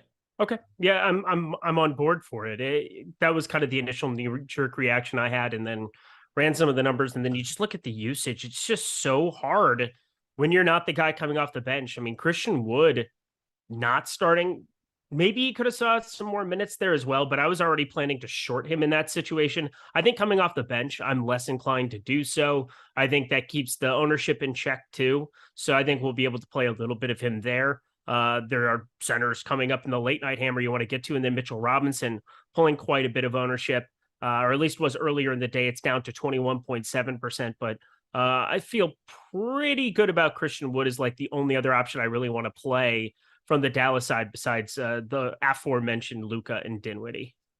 By the way, we have quite the drama going on. I don't know if you're in chat. It says that on DraftKings, Reggie Bullock has a green check mark. Does this change your analysis of the game, Eric? Please stop it. Not now. Yes or no? Not today. It does not change anything for me ever. Stop looking at that trash. Stop it. Stop it. Get help. Stop it. Let me check. Stop it. But Reggie, how many fantasy points does the green check mark work? If Reggie Bullock has it, surely we have to be changing some stuff, right? Let me see. Let me go over Phillip Rivers gift. Reggie Bullock, does he have? I mean, the chat's usually pretty reliable. Does. These are the two most 3,400. He does. Yeah, these are the two most reliable pieces of 3,400 with the check mark on DraftKings. The two most reliable pieces of news and information that you and I get, Eric. Number one is the green check marks on DraftKings, and then two is the YouTube chat. But guys, don't look at the green check marks on DraftKings. They are inaccurate. I don't even know where it is they pull that information from. I think it was RotoWire at one point. I don't know if that's still what it is. It's just bad information. The Mavericks starting lineup came out 25 minutes ago, and it is Luka Doncic, Spencer Dinwiddie, Tim Hardaway Jr., Taurean Finney-Smith, Dwight Powell. Reggie Bullock's coming off the bench. He's not starting. DraftKings and their stupid green check marks. Get out of here. Anything you'd like to add to that, Eric? No, I hate the green. It's the worst bit ever. Everything about you guys. Stop it. We do have a question from Jets World in our Discord channel. If anybody else has questions, throw those in. We're definitely going to be able to get to everybody's questions today. Playing a single bolt in the 5-5-5 on DK, Brunson, Grant, or Nurkic. Just wondering with all the guard value with the Clippers, if Brunson becomes less of a priority. Yes, I definitely think that the guards become less of a priority on other teams because of all the value that we have between Norman Powell, Terrence Mann, Reggie Jackson is being strong plays today. Of the players you mentioned, I like Nurkic the best. How about for you, Eric? I love Nurkic. Brantner. I love Nurkic, but I also like Brunson. I'm curious because we have Brunson nearly 30% right now. If that's going to hold, I'm probably going to just end up holding hands with the field and be all right with it. But I thought for sure he would come in a little bit lower than that coming into this slate. And what I really like is we're starting to see some of those assist totals really take off. The usage has been there in a pretty pronounced way now the last few games. I mean, we had 34.6%, 37.1% in 2 of his last 4. That is lovely. But now the assist totals are really starting to spike. 9, 4, and 9 the last 3. Just play through Jalen Brunson. Julius Randle is just not good. He had 1 year that doesn't really look all that good. RJ Barrett is complete trash, having an absolutely abysmal season here. Love seeing the usage come down for Julius Randle. It needs to be played through Jalen Brunson here. He's such a negative defensively too, having by far his worst defensive season over the course of let me find this because I was breaking this down the other night. I thought it was pretty interesting because the Knicks are a team I've been really curious about what their potential is for this season. But check this out. Jalen Brunson, defensive efficiency from 2019 to 2022. He was never good, but within a point in terms of plus minus, is estimated plus minus. He is in the 5th percentile of defenders in the NBA this season. 1 in 20. I mean, he is so bad there. Negative 2.3 defensive estimated plus minus. My God, is he horrendous there. So if he's going to be on the floor, he needs to be incredible offensively. And wouldn't you know it, 96th percentile offensively now this season with the New York Knicks, according to dunks and threes. He has been so good over there. Hopefully that continues. And it's sub 8K. He does give you some differentiation. We do have value. Luke is super popular. I think Jalen Brunson's a guy that I just want to be playing right around that 30% number if that's where he's going to be, but he might come in a little bit lower. So your answer is Brunson over Nurkic then? I see what you did there. Well, it was the question you gave her, and I just wasn't sure exactly what your answer was. Brunson for me. Right, so it is Nurkic for me. I just have. Am I not supposed to explain myself sometimes? I want to explain myself. You explained, but you didn't. You also, I didn't know what your answer was. Brunson. Thank you. All right. Like I know you get a very long explanation, but you didn't give an answer. It was very well thought out. There was a lot of information there. I just wasn't sure what the final conclusion was. It actually would have been really funny if you went with somebody totally different who wasn't unrelated. It would be. I literally am going down an entire analytics deep dive on the New York Knicks, and then, oh, by the way, yeah, we want to go with the third answer. I don't remember who the third guy was with Nurkic. Whomever. It was Nurkic, Brunson, or Grant. I went with Nurkic, you went with Brunson. But yeah, it would have been funny if you went on this whole long thing and then it was like, yeah, but actually none of those 3 guys and just some other guy. It's the green check mark. Stop it. Everybody in the chat, I get it. There's green check marks that exist in the world. You know what they mean? Jack diddly squat to me. Cool. Yep, they mean everything to me. Super chat from DC24. Does Hardaway starting help Dinwiddie on the second unit? I think it's fairly inconsequential. Hardaway is, I guess, a little bit higher of a usage guy than Reggie Bullock, but Hardaway himself hasn't been all that high of a usage player this year. It's not anything I would be adjusting for. Do you feel differently? Nope. I think it's still going to be a positive. Dinwiddie's just played better and better and better. He's starting to get to his pre-Washington phase. It's been fun to watch him start to emerge. It hasn't resulted in any winning for this basketball team. They've really been struggling, but yeah, I think he's going to be pretty unaffected in terms of Tim Hardaway Jr. being over there. Tim Hardaway Jr., we might think of him as out there just chucking nonstop, but once again, the usage is way down for him. Chat is amazing right now. So I don't know, Eric, I recommend you pull up chat and just see what's going on there because it seems like there's a lot of Eric supporters in there. A lot of supporters. Green check marks, some emojis. We've got somebody in here. Sotex says, how many green check marks does it take to screw with Eric Lindquist? One, just one, and he will be on tilt for the next day and a half. So you guys have certainly done your part. And I also wanted to shout out Ryan Houston. He really wanted me to ask you, and I thought this was a really good point. I know it wasn't a super chat. It's not in our Discord, but it's so poignant that I wanted to make sure that I bring it to the show here. which is he wanted me to ask you. He said his wife's boyfriend uses the DraftKings check marks as a source of information. Should I tell her that she can no longer see him? Eric, help the man out with some relationship advice.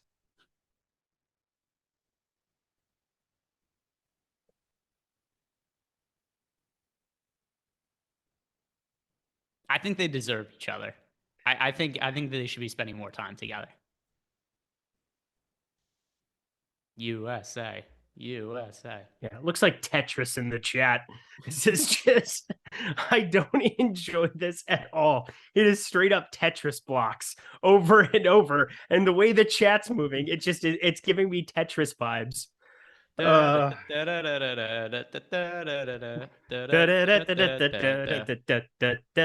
Yeah. Some more questions in our Discord channel. This one from Steven Leibowitz. He wants to know who is our favorite loony and underpriced center on DK, and then he has a follow-up question about Batum. So we'll answer this first. So let's see. What is Looney's price point? 4,200. 42. Isaiah Hartenstein for me. It is Jalen Duren for me. Hartenstein's also very close, though. Yeah, they're kind of the same thing where you're hoping that something happens to the starter where you then get more minutes. I mean, they're kind of like identical to me. Just, I mean, I have them within one fantasy point of each other, Hartenstein and Duren. But I do think Hartenstein probably has the potential to play more minutes. We've seen times when he closes out of nowhere. It hasn't really been all that good for him of late. He's been playing those like mid-teens, upper teens type minutes and whatever, but doesn't mean anything. If there's a blowout, probably also good for Hartenstein. Got a super chat here from Weatherman7. It is his usual sticker. This one is a pair laughing, presumably at Eric, just jumping up and down saying, ha, ha, ha. Yeah, I think he's laughing at you. I need larger slates with more news. That's what I need. These 3 gamers are not good for old Eric. You know why? Because it's just an open season like it's duck hunt. Yeah. Oh, ducks. Good point. Let's bring the ducks back. We almost forgot about, and then you reminded everybody. T. McDuff in the chat says, all I could think of is my wife's boyfriend. Nothing worse than when you're in bed with your wife and you actually say her boyfriend's name. Nothing worse than when you do that. All-time faux pas. Some more. Oh, by the way, Stephen Leibowitz, the other part of his question. Is Batum worth a dart throw at 3,300? Yeah, I think there's a lot of players that we could look at as being good value from the Clippers. A ton of them. They are by far my most rostered team. Batum is one of the lower owned ones that I'm overweight to. So let's kind of go through this because I think I have exposure to every single Clipper who's active except for Jason Preston. And no, I don't have Diabate either, but I have exposure to Moses Brown even. I do not have Moses Brown exposure. 3K flat, blowout, 1.3 fantasy point per minute guy this season. I have a little bit. Which, so who are your 3 most rostered Clippers in order? Norman Powell, Reggie Jackson, and Terrence Mann. Okay, it is Reggie Jackson, Norman Powell, and then Amir Coffey for me. Terrence Amir Mann, Coffey, all right. Let's party. He's sub 20% owned, that's something that also I think helps him a little bit above some of these other guys. And he's also cheap. Of the players who are going to be starting, he is the cheapest. And that's where, I mean, you look at everybody here. Let me just say, I'll be the first person to say this.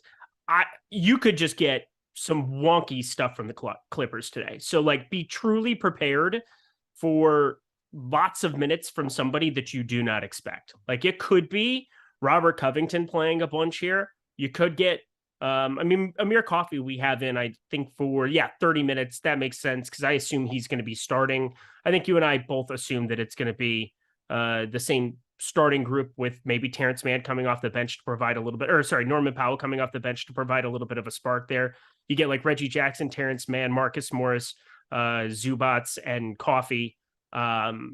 It's just a team that you want to have a lot of exposure to, and you got to get to react to however your lineups are doing. Yes, I'm going to talk about late swaps. Somebody was making fun of me earlier. Oh, Eric's even going to bring it into here.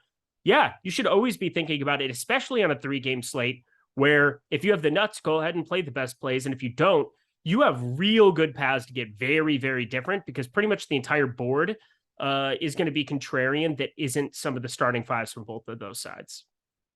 Yeah, and there's also a really big gap between the games. So we have the 7:00 Eastern time game between the Knicks and the Pistons, 7:30 between the Warriors and Mavericks. So nothing you can really do in terms of differentiating your lineups from the 7 to 7:30 time slot, unless we get some kind of other crazy starting lineup news or a late scratch.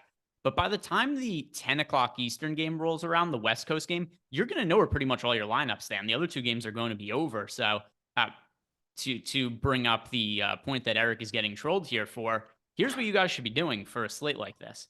If your lineups are looking dead by the time the last game starts, which once again, you're going to know where everything is standing, switch off some of the more popular plays and get to lesser owned Clippers guys. So you mentioned Moses Brown. Here's where I'm going to play Moses Brown. I don't have Moses Brown now. If I've got some dead lineups going into the 10:00 game that are salvageable, that's where I flip in Moses Brown. That's where I would like to use him. So that's where I think late swap comes into play for this slate. Do you have anything else that you would add to that? Nope. You did it so eloquently, and thanks for making fun of me on a segment where it wasn't necessary. It was great. I don't believe I made fun of you. I believe I backed you up. I think you were definitely passive aggressive and got upset. Not upset. You made fun of me at the same time that you were like complimenting me. It's just this innate skill you have of backhanded compliments. Oh my God. I tell you, if you are not giving Eric a hand job, it's just, you are not servicing. I'm doing so good for Odd Shopper. All right, Greg, I'm special. Eric needs all of the attention and all the praise in the world. Even if you tell him he's doing something right, you don't tell him he's done well enough, hard enough, and he gets upset. I was backing you up. I think this is a good slate for late swap in certain scenarios. Chopping lineups. Guitar Man 247. Oh man. Sam Cassell Dan saying, by the way, you guys are really quacking me up today. So there we go. Oh my God. Ducks back in the mix. See, the Ducks are even back. that. Again, I can't get away from the trolls. The trolls are in full effect today. It is what it is. Toxic host. That's what I'm talking about. Morphitrix. There it is. So because you guys are being so good and making fun of Eric to what I would consider to be an appropriate level, I want to give back to you guys.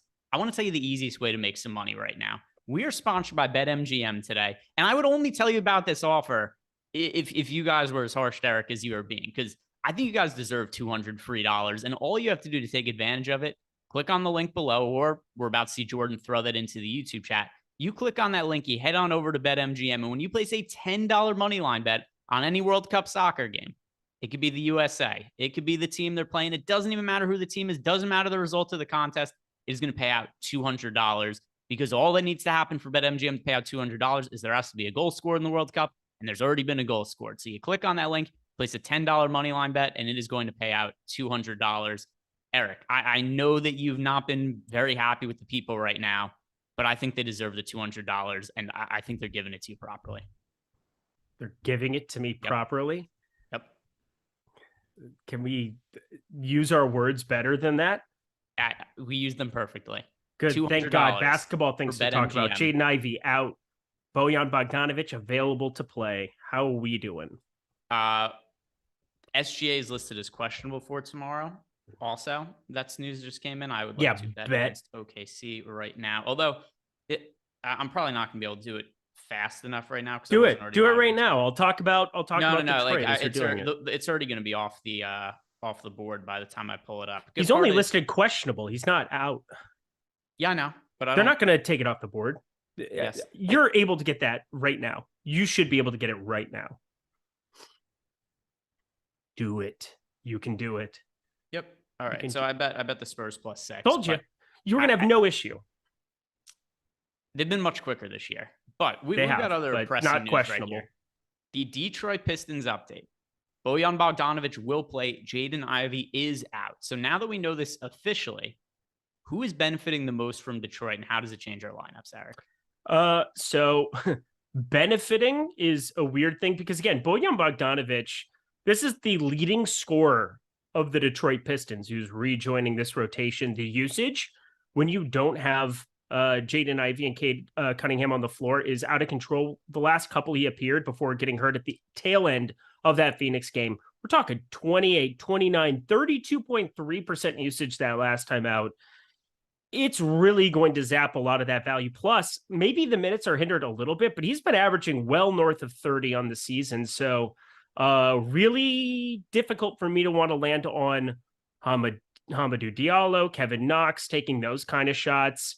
Alec Burks is still going to look really, really good here. I assume that he's going to play more. That's going to be a guy that was very, very reliant on Jaden Ivey being ruled out. I think we want to be playing more than, what is he at? 10.9%. We'll see what changes in 28 minutes, but that's the main guy. Killian Hayes, 6,300 is all right, but that number is 6,300. It's just, you're paying the high point now with the leading scorer back into the mix here. So Bojan Bogdanovic, I will say, we have him at 17%. I don't know if he ends up that popular, but I'm going to take some shots on it. Sadiq Bey has kind of killed some of that usage from him from time to time. I'm running a query right now, but I think Bojan I want to get to a little bit of. Obviously, Alec Burks becomes a lot more appealing. Corey Joseph is probably in play, whereas he wasn't before. Yeah, that's about it for me right now. Bojan's a little bit too expensive for me. I don't know that's a price that I'm looking to pay. He is $6,900 over on FanDuel. DK Bojan is priced at $6,300 on FanDuel is, to me, a much more playable price point. The issue with Bojan is, as good as he has been this year, and I know that you've been hitting on his props and had a lot of success with it, he's doing a lot of scoring. He doesn't really add a whole lot else. And I question what the upside is at 6,900 on DK. Yeah, I totally get that. It's also a 3-game slate, though, and we're going to have pieces that are very, very popular coming up later. And that's where I'm kind of sitting here. If I get to lock and you're playing like the $4, the $15 on DK, if we get to lock and he's 20%, I've made an egregious error, but I don't see that being the case. Like for me, it's always relative to what the ownership is. We've got him at 17%, feels a little high to me. We'll see. Maybe people do see with Jaden Ivey out. He was pulling 15% ownership, so we've got to recalibrate some stuff. We'll see where it all comes out to. But gotta say, if you're going to get him not limited, this game does have a closer spread than you would think. New York's favored by 5 here. You don't have Cade Cunningham, Jaden Ivey. As you said, he doesn't add a whole lot else, but the rebounding rate's been decent enough where he's adding at least something there, where if he goes out for 30 real points, knocks down 4 threes, which is well within the range of outcomes, especially without the 2 other primary ball handlers and leading scorers out there, I think he's decent enough at a 0.95 fantasy point per minute rate. But as you said, I mean, this would be something on a larger slate I wouldn't even think about. Got a super chat from Jake Lewis saying, "Gentlemen, I have 12 $4 tickets earned for a FanDuel contest. And good to know you didn't steal them. They were earned. Do I lock anyone? And why is it Luka?"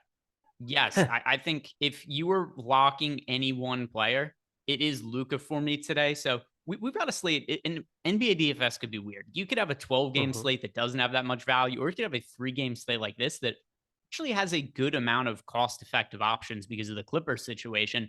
It's not all that hard to get up to Luka, and there's nobody else to really pay up for. He's on a tier of his own. So if you had to pick one player to lock in your lineups today, I know it's a FanDuel specific question, but this applies to both FanDuel and DK. I actually would say Luka. Would that be your answer as well, Eric, or do you have somebody else in mind? Nope. Luka's north of a 1.7 fantasy point per minute player, almost 1.75. It's absurd what he's doing. It's a 3-game slate. There's already value. There's cheaper pieces we can take shots on. And generally what happens on like a 10-game slate, you're going to get enough value at times to be able to play these kind of guys. And DraftKings has aggressively priced up Luka there, 12-6. But the huge but is that you have to look at him relative to other pieces. I just want the raw points when it comes to a slate like this, because I don't need to get everything else perfect. It's not like there's anybody else that, even when we're talking about this Clippers value and this Portland value, nobody's projecting north of like 6x. Nobody's projecting for something absolutely absurd or out of this world. So getting to Luka and just taking the raw points to letting other people try to figure out how to fade him or how to get away from, a projection of 63 feels like the right way to go about it. I have 77% Luka. He is currently my highest owned player on DraftKings, and I don't see that changing regardless of any news that comes out. Yeah, Luka is my most rostered player as well. Now I'm only playing 20 lineups today with it being a 3-game slate, but Luka is in most of my lineups.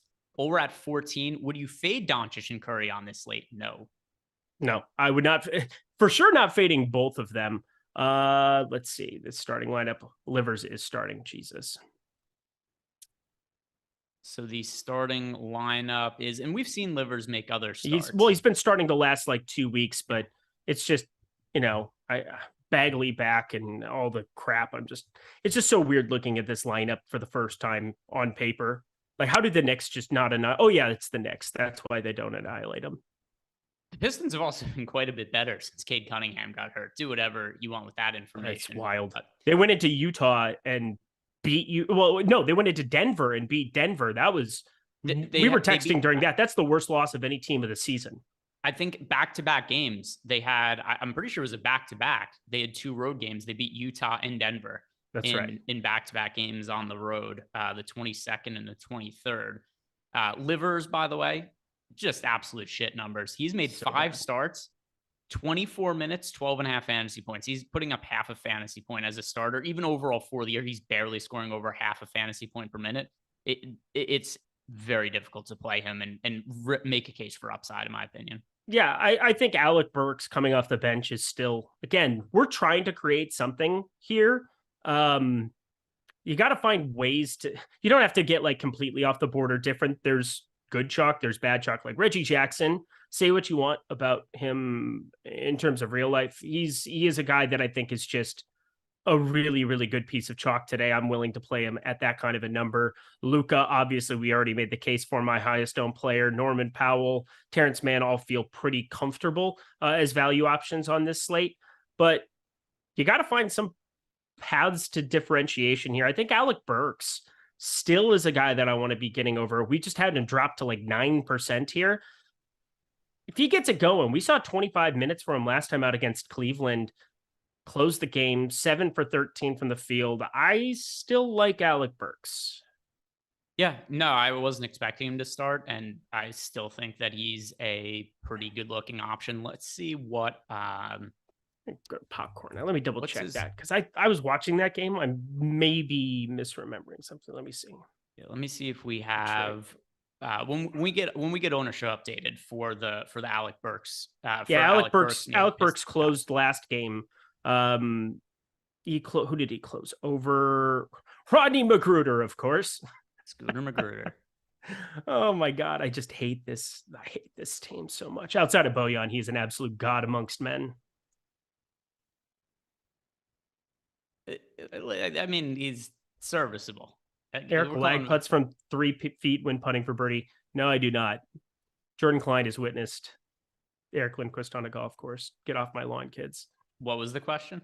I don't know. It was just somebody being a dick. Gator Nation 850 wants to know on FanDuel, who is our favorite fade of the day?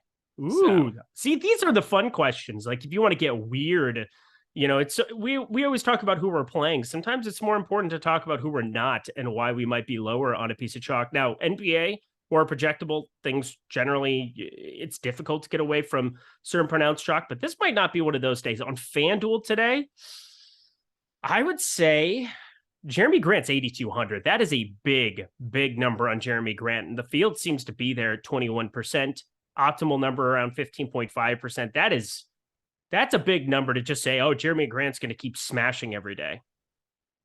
And for me also, I know you talked about liking Brunson before. He's $8,600 on FanDuel and project for north of 30% ownership. Wild. That's bonkers to me. Yes. I know the pricing is a little something. Just play more Luka. Just play more Luka at that point. Luka's cheaper on FanDuel. Like you should almost lock. The person who asked about lock buttoning Luka, if I were playing FanDuel today, I probably, considering I have 77% of him on DraftKings, how would I not be locking him at 12K on FanDuel? I don't know. I'll let 35% of the field, 45% of the field try to find those points elsewhere because I would play tons of him. And Luka for sure is more popular than what Brunson is, but I mean, over 30% of Jalen Brunson, $8,600. Just play all of the Luka, because that's what I think people are doing. Is people are building lines like, oh, I don't only want to have Luka, I want to differentiate and mix other guys in. Who are the other pay up options? Oh, Jalen Brunson. No. Just play Luka. That's too much. That's too much of Brunson. I think I might lock Luka now. As we're just talking about it on DK, I'm only playing 50 lineups, 51 lineups to be exact. I might lock him. Yeah, I don't have an issue with that. Because I'm already getting to so much of him. I don't know, maybe Alex Baker's shaking his head at me where, somewhere he's just thinking like, oh, I put all these projections on the site for Eric and everything else, 37.7% ownership. You don't need to be locking him. I think I'm going to lock him on DK today. Just screw it. Yeah, and I'm sure there's other things he's more upset with you about anyway. So I wouldn't worry about the Luka thing that Thanks, much. Pal. Way to be there for me again. This is the roast of Eric Lindquist. We've had 42 minutes of just pure torching me. No, I'm only telling the truth. I'm only a truth teller. There's nothing else to this. Pat Clay Tom Star. He wants to know if we are over or underweight to coffee today. So coffee currently projected for 35% ownership over on FanDuel. On DraftKings, he's projected for a pretty modest 28% ownership, although the number has come up from earlier. I am very slightly overweight to Amir Coffee. I'm slightly underweight to Amir Coffee. I was 19%. when he was projected for sub 20% ownership, I was about double the field on him. Now that he's 30%, I'm pretty, or 27%, I'm pretty close to even with the field on him. Iron Maiden 2. Thoughts on Bagley as a high upside pivot for DK GPP?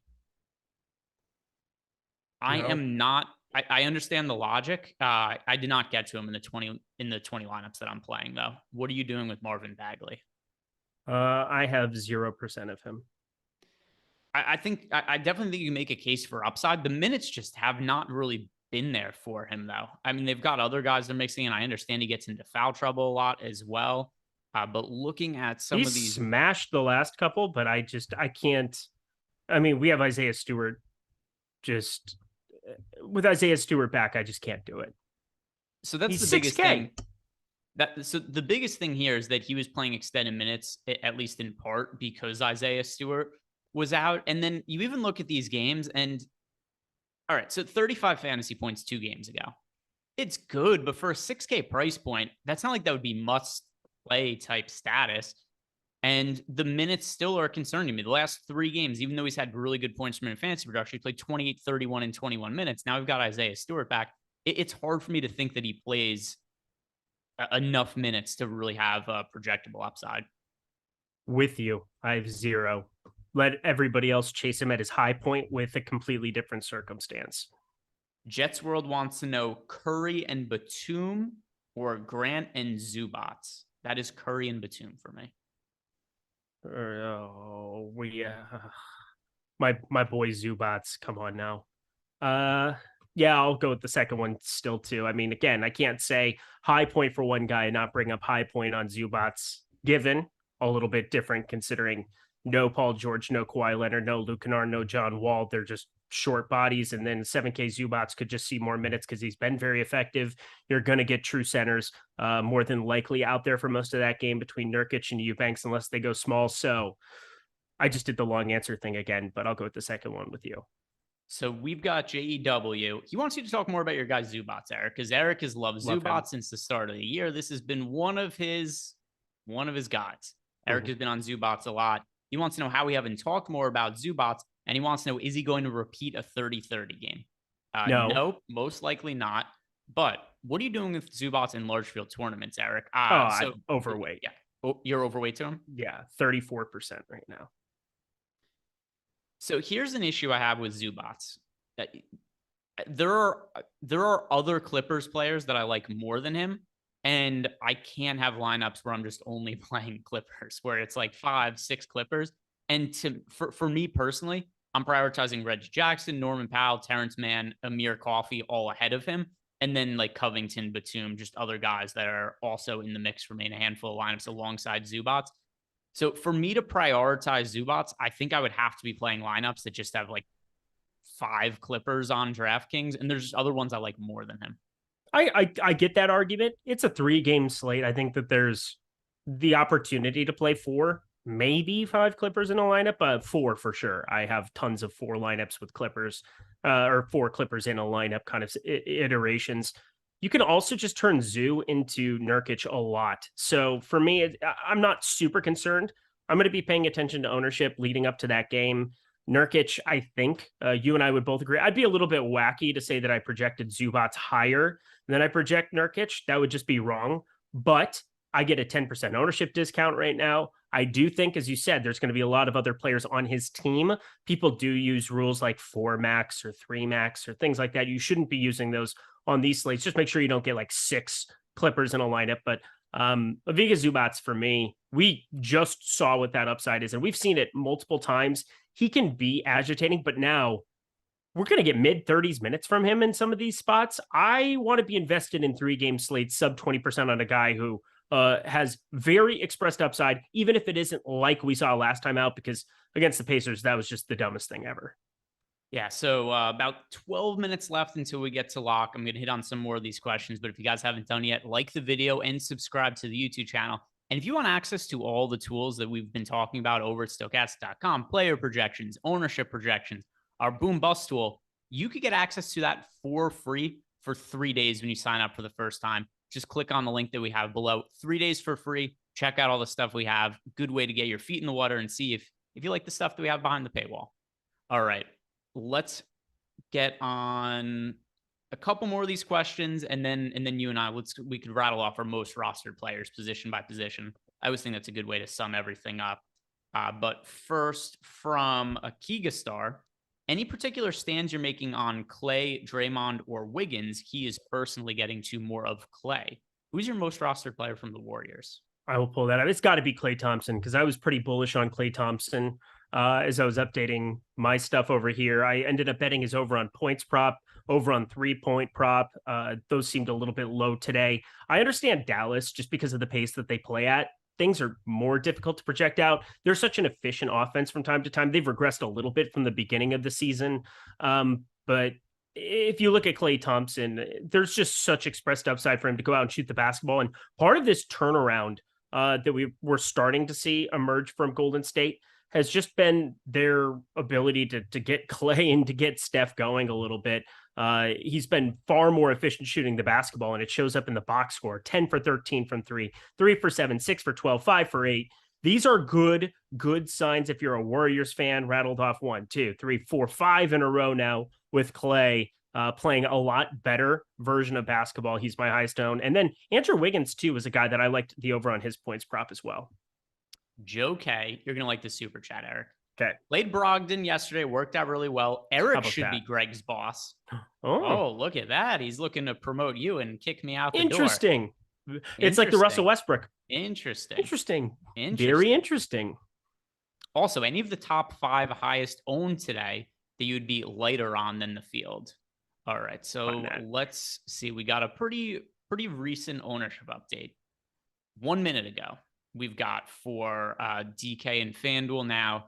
He is asking for, he actually didn't give one. So let's do this for both sides. For DK, the 5 most rostered players are Luka Doncic, Reggie Jackson, Norman Powell, Justice Winslow, Terrence Mann, and Jeremy Grant. I'm underweight to Jeremy Grant of those 5. I think that he is the weakest relative to his ownership. Do you agree with that, Eric? This is for DK. I have 8% Jeremy Grant. Talked about it over on FanDuel. Even higher tag, and it is what it is. But the ownership's even higher over here on DK because he is 7,300. He's played a lot of minutes now. The last couple, 36, 40, 40, the last 2. They need him out on the floor, and that usage has gone out of control. But do you expect what happened last time out with Anthony Simons, where the usage went way down for him in that game? That was the thing that stood out to me. 25.2 and 21% usage his last game. I think he's still the number 1 offensive option, still the guy who's going to be out there chucking for him. That takes straight away from Jeremy Grant, in my opinion. I think he's too overowned, so I'm right there with you. I have 8% Jeremy Grant. And then FanDuel, the top 5 most rostered players are Luka Doncic, Reggie Jackson, Julius Randle, Bojan Bogdanovic, and Nurkic. Of those, I would say Bogdanovic, at 36% is a lot of Bogdanovic. 36 is the last number. Did I just miss an update? You said 24, right? No. So we're doing FanDuel, the 5 most rostered players, shit. And which one would be underweight to. Thank God I'm good at listening. I was updating my stuff, and I literally was clicking on Bogdanovich and was dragging his ownership over 24%. It's like you said 30 something, and it hurt my brain. I would be probably, again, it's my boy, but that's a lot of ownership going his way. Sean Kaiser, Grimes, and Bogdan, or Mann and Stewart? I don't like the Stewart side of it. I don't love the Grimes and Bogdan side either. And I assume that he means Bojan. One of them has to change their name. This is total nonsense. We can't deal with this. Grimes and Bojan, or Mann and Stewart? I'm going to lean with the Mann and Stewart side. Of those 4 players, I don't like 3 of them. Mann is the one that I do like. Mann and Stewart for me. Eric, do you lean Grimes? I lean the other one. I lean the other one. Grimes, okay. Bogdanovich. Even though Grimes, that's a tough ask. He's grimy today. That's the issue I have there as well. Yeah. Morphatrix, do you think Luka and Curry +4 Clippers and paying down a bit to Mitch Robinson at center is too risky for FanDuel cash? For FanDuel cash, you should be playing Nurkic at center. You should be playing Nurkic at center. He's going to be like 60% owned in cash games. You should have him in that lineup. If the opportunity cost of jamming in Curry and Luka is that you have to play Mitchell Robinson, I wouldn't do it. You should absolutely play Luka in cash. You can play Curry. You don't have to. You have to play Nurkic at center, in my opinion, though. Yes, you do. RaceFan22, thoughts on Covington tonight for DK? Thanks. I am overweight to Robert Covington, I'm pretty sure. Let me see what the most recent number is. Yeah, that's kind of the value play that I'm taking a pretty large stand on to be overweight to. He's 3,200, and I just talked about locking Luka, and part of the comfortability there is I'm just kind of willing to embrace whatever happens with the Clippers. And I think there could be some wonky stuff. I think there's an opportunity for Zubats to play high 20s minutes if they go small. If Portland on the other side goes small. It's just such an interesting matchup. They have so many interchangeable pieces. And now with no Kawhi, with no Paul George, with no Luke Kennard, with no John Wall, somebody's got to step up and play some more minutes off of that second unit. I think the bench from the Clippers is a really, really good spot to get to in tournaments. Allows for you to also have a little bit more swappability to Portland side, get away from chalk, play the chalk. If you have absolutely the nuts coming out of the first 2 games, you're going to have a lot of information by the time that game comes around. Very different slate in that kind of regard, where we have 2.5 hours to basically accumulate information between the end of that Golden State Dallas game up until the last one. I want to make sure that Robert Covington is another piece that I have in those lineups, along with all the other pieces that everybody else likes too. Of the 20 lineups that I have, he is in 6 of them. So he's in 6 out of 20 lineups for me. He's projected for less than 10%. I'm well overweight to the field on Covington there. I'm a little bit lower than that, but not by much. Not by much. 28%. Eric Traub, can I go with Curry and Doncic together on DK with some of the value available, or do you feel there isn't really enough value for that? So for me, I don't really get to Curry. I get to a lot of Luka. I don't know that if I have any lineups with them together. That might be a little bit tight. Yeah, I'm getting almost no Curry now as I've kind of gotten there. I'm getting to 6%. I mean, that's not 0, but it's not a lot. He's an uncomfortable fade for me today. Can he go out and nuke the slate? Sure. But I'm much more willing to fire up Clay, fire up Luka in that game and kind of let everything else fall where it may. We have a super chat from June Sosa. 21 wants to know Nurkic over 2.5 assists. Yeah, I have him projected a little bit over 3. So I'm good with over 2.5. If you'd take a side, Nurkic over under 2.5 assists, which side would you prefer? Same. Bobby B's. Barrett and Curry, or Luka and DFS? That is Luka and DFS for me. Yeah, Luka and DFS. We have, I just want to point out, do we have Facundo Campazzo in our projections here? I'm crossing this over because he got released, from what I understand. He is not on the team. Yeah, he got released. I don't think we have him down in like, am I looking at this correctly? No, we don't. Good. Just double checking. I thought I saw something there. Yeah, I don't. Yeah, we don't have Campazzo in there. Good. We're good. Just double check. By the way, Kemba Walker was signed, but he also isn't going to be playing today. A few minutes left to go here, guys, but don't go anywhere because even though the slate locks in 4 minutes, Eric and I are going to be sticking around for 30 minutes after lock. We'll be looking at some more bets. We'll be talking about BetMGM, the sponsor of today's show. We're going to look at bets on OddsShopper. And then, of course, we're going to tilt our faces off about whatever dumb shit happens in the first quarter of the first game of the slate because that's where everything is decided. Let's go over our most rostered players. Are your lineups set, Eric? No, I need 1 minute. Like okay, 1 minute. That's fine. I could just do it then. So for me, we're probably going to be fairly close to each other anyway. My most rostered point guards are Luka Doncic and Reggie Jackson. Shooting guard, Norman Powell and Terrence Mann. At small forward, Justice Winslow and Norman Powell. Power forward, Justice Winslow, and then just Covington, Batum, a whole bunch of guys kind of mixed together. And then center for me, Nurkic is my most rostered. Do you have any Obi Toppin? No. Good talk. Glad we had it. Would you? Is there a reason that you are just trying to find some kind of a tournament play in this early window? He's 3,600.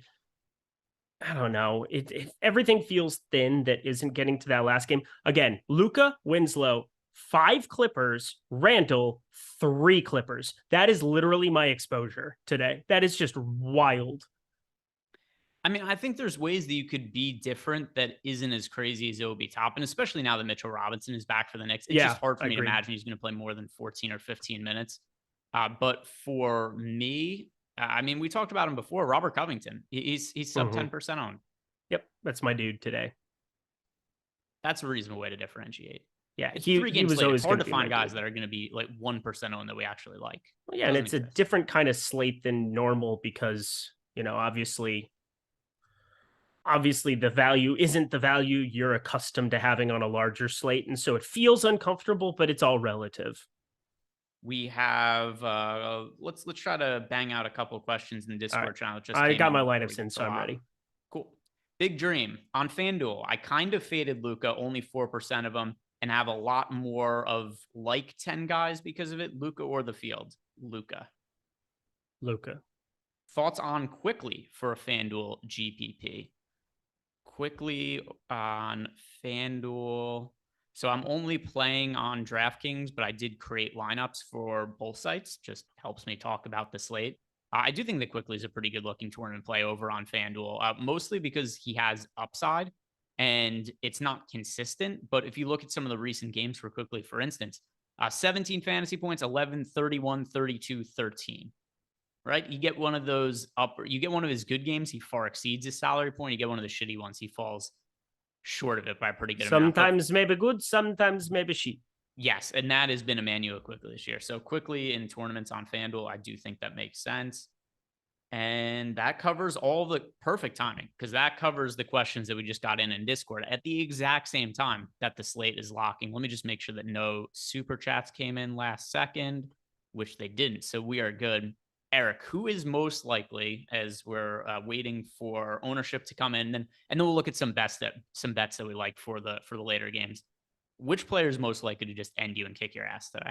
Well, not likely Luka, but he would be the one that if anything happened, I could just close the laptop, throw it out the window kind of a thing. But after that, Reggie Jackson, Norman Powell, Nicholas Batum, Justice Winslow, Terrence Mann, that entire evening window right now, that could be very, very bad. Jalen Brunson, Julius Randle, I'm right around the same amount, 25%, but really nobody else besides them do I have an aggressive stand to. So I'd say the thing that for sure screws me the most is if Curry outscores Luka. Oh, for sure. Yeah, no, I would not just close the laptop. I'd probably smash the laptop into a million itty bitty pieces after that. Yeah, that would be ramen for dinner for a little bit if that happens. Ramen for dinner for sure. We have a question here. Sorry, I missed this one from Lucky. Came in a little bit before, but he wanted to know on a short slate, would you go for a max 3 from any one team or no max? So it depends if you're talking about FanDuel or DraftKings. For FanDuel, the max is 4. You could just play it. For DK though, I capped it at 4. Yeah, I didn't cap it. I'm going through. Let me see if I got any out of 51 that had. 5 team stacks. Yeah, I got 2 lineups out of 51 that had 5 Clippers. Yeah, I capped it at 4. I got to some lineups that had 4 Clippers, but that was the most that I had in anything. Which teams did you get 4 or more players from any other team other than the Clippers? No. I have 1 lineup that has 4 pieces of Dallas and 2 Golden State. More of like I kind of like specifically went in and made sure I had a Clay and Steph lineup to go along with 4 Dallas pieces. There are some cheap enough pieces from Dallas where if that game goes to overtime, if something happens, like you have Dinwiddie, he's down to 6,200. His price starting to trend the right way. Tim Hardaway Jr., 4,300. And then, I mean, you could just X person kind of coming in there. Christian Wood, his minutes are kind of capped there, but maybe he closes. Maybe he gets that second half run or starts the second half like we saw again. A lot of unpredictability there, but obviously Lukic is around. He's on the ride for every single lineup I've got today. So yeah, I've 1 grouping of 4 Dallas with 2 Golden State pieces. Is there any cheap player that you're specifically going to be rooting against on this slate? Oh boy, let me figure out where I am. I just group it by ownership on Cruncher here. I will be cheering explicitly against Jeremy Grant. That's not value though. I will be cheering against who's the first like piece of value. There's not like a lot of cheap guys that I don't have exposure to because they're all Clippers guys and they're all the most popular ones. I will be cheering against Emmanuel Quickly. I have 0 of him. Jalen Duren, I didn't end up getting to. We talked about that one. I thought Hartenstein made a little bit of sense. I have a tiny bit of him. Nothing crazy though. Kevon Looney, I am going to be cheering against. I have to see I asked you the question, and then for myself, I kind of have to see what the Clippers ownership ends up being. I have a feeling there's going to be some Clippers guy that'll be like, oh, I have more of the 1 Clippers value than another guy, and maybe I'll be rooting for something in that sense. Like I have more Terrence Mann than Amir Coffey right now, so maybe like Coffey ends up being really super popular, and that would be. But I mean, I have a lot of Coffey as well, so. Coffee. Not sure. Love coffee. Not sure. Love coffee. Warriors you love coffee? I love coffee. Out. Nothing unexpected. Curry, Thompson, Wiggins, Draymond Green, and Looney. Jordan, can you pull up Odd Chopper on the screen? Let's try to find some bets to give to the people for the later games here. Give them a little sneak peek behind the curtain. We never know. Never know what is moved from the time that we started the show. By the way, do you have any takes on soccer for tomorrow? For people who have not signed up at BetMGM yet, can sign up by clicking on the link and you place a $10 soccer bet and you're going to win $200 regardless of what the result is. But I am curious, is there a team that you do like for tomorrow that you think people should be putting that $10 on? Yeah. So can I piggyback off you? I think Saudi Arabia is pretty interesting going up against Mexico. From what I understand, Saudi Arabia still has a chance with a win to get out of the group stage. Mexico pretty dead from what I also understand. I will do some more looking into that, but you're getting a ton of crazy value by going plus 10 or put $10. If you deposit $10, that payout is awfully nice going to the Saudi Arabia side. You kind of made the case for them before. You, out of anybody who's made a bet during the course of this World Cup, I was bragging because I bet the exact USA 1-0 result. I thought they would pack it in if they scored. They absolutely did. That was in the premium Discord. Yay. But you have the best ticket out of anybody. That Saudi Arabia to beat Argentina bet is still so ridiculous. 19-1. You cash that one. Why don't we run it back against our friends south of the border? So, by the way, I know nothing about soccer, but I've done this for the last couple of World Cups. 538 has a soccer model, and I just use it and I convert the odds to betting odds to figure out what fair lines are. And that's why. So, Saudi Arabia was 20-1 in the game against Argentina. I bet them. They ended up winning. I've only won like 3 bets in the World Cup, but only because I'm betting the dumbest things ever. But it's been really profitable overall because I'm betting things that are like 20-1 underdogs. I have Saudi Arabia at 38-1 to win their group, to make it out of the group. So for that to happen, I'm going to need them to beat Mexico and then need Argentina and Poland probably to draw. Yeah. So that's what it was. I think that's probably what I need to happen there. Mm-hmm. But I mean, either way, if I go and I look at some of the numbers over at 538, let's see, what are the match odds tomorrow? I mean, if you want the winner, just I mean, isn't Argentina going to come out with the fury of 1,000 suns against Poland? I would expect them to. France against Tunisia. Good luck to you. I mean, Mbappe, I can't imagine he's going to go the entire distance. They're just going to protect these guys, put them on bubble wrap. I was in France on that Saturday when Karim Benzema got ruled out for the entire World Cup. There was crying in the streets. Babies were uncontrollable. Women were sobbing. It was terrible. The scene was something to behold. It was actually just raining, and none of that is true. But Karim Benzema out for the World Cup. They're going to bubble wrap these dudes coming into this game. Doesn't matter. They're going to murder Tunisia. I mean, so once again, I don't know anything about soccer. I don't understand. People get so worked up about it. I see all these videos online. People are crying because they lost at soccer. It's wild. But here's the thing. Come on. I have only bet 3 things this entire World Cup, and I'm 3-0. So that's fun. Jordan Klein hates soccer. Look at that face. Look at that guy. That's the face of a man who hates soccer. But the overlap between shows where it was the deep dive ends, we come on for the live before lock, and it's Eric and Josh talking about soccer for like 4.5 minutes. Maybe the worst 4.5 minutes of my life. I don't think anything worse has ever happened to another human being ever than having to listen to you guys talk about soccer and me just not giving a shit. It was that's because you don't have to do a show with you. Yeah, that's true. But I had to sit through that 4.5 minutes beforehand in between. It was miserable. Jordan Klein like that one. Zing. Jordan, how bad was it? So I like soccer kind of right now. And totally redeem yourself.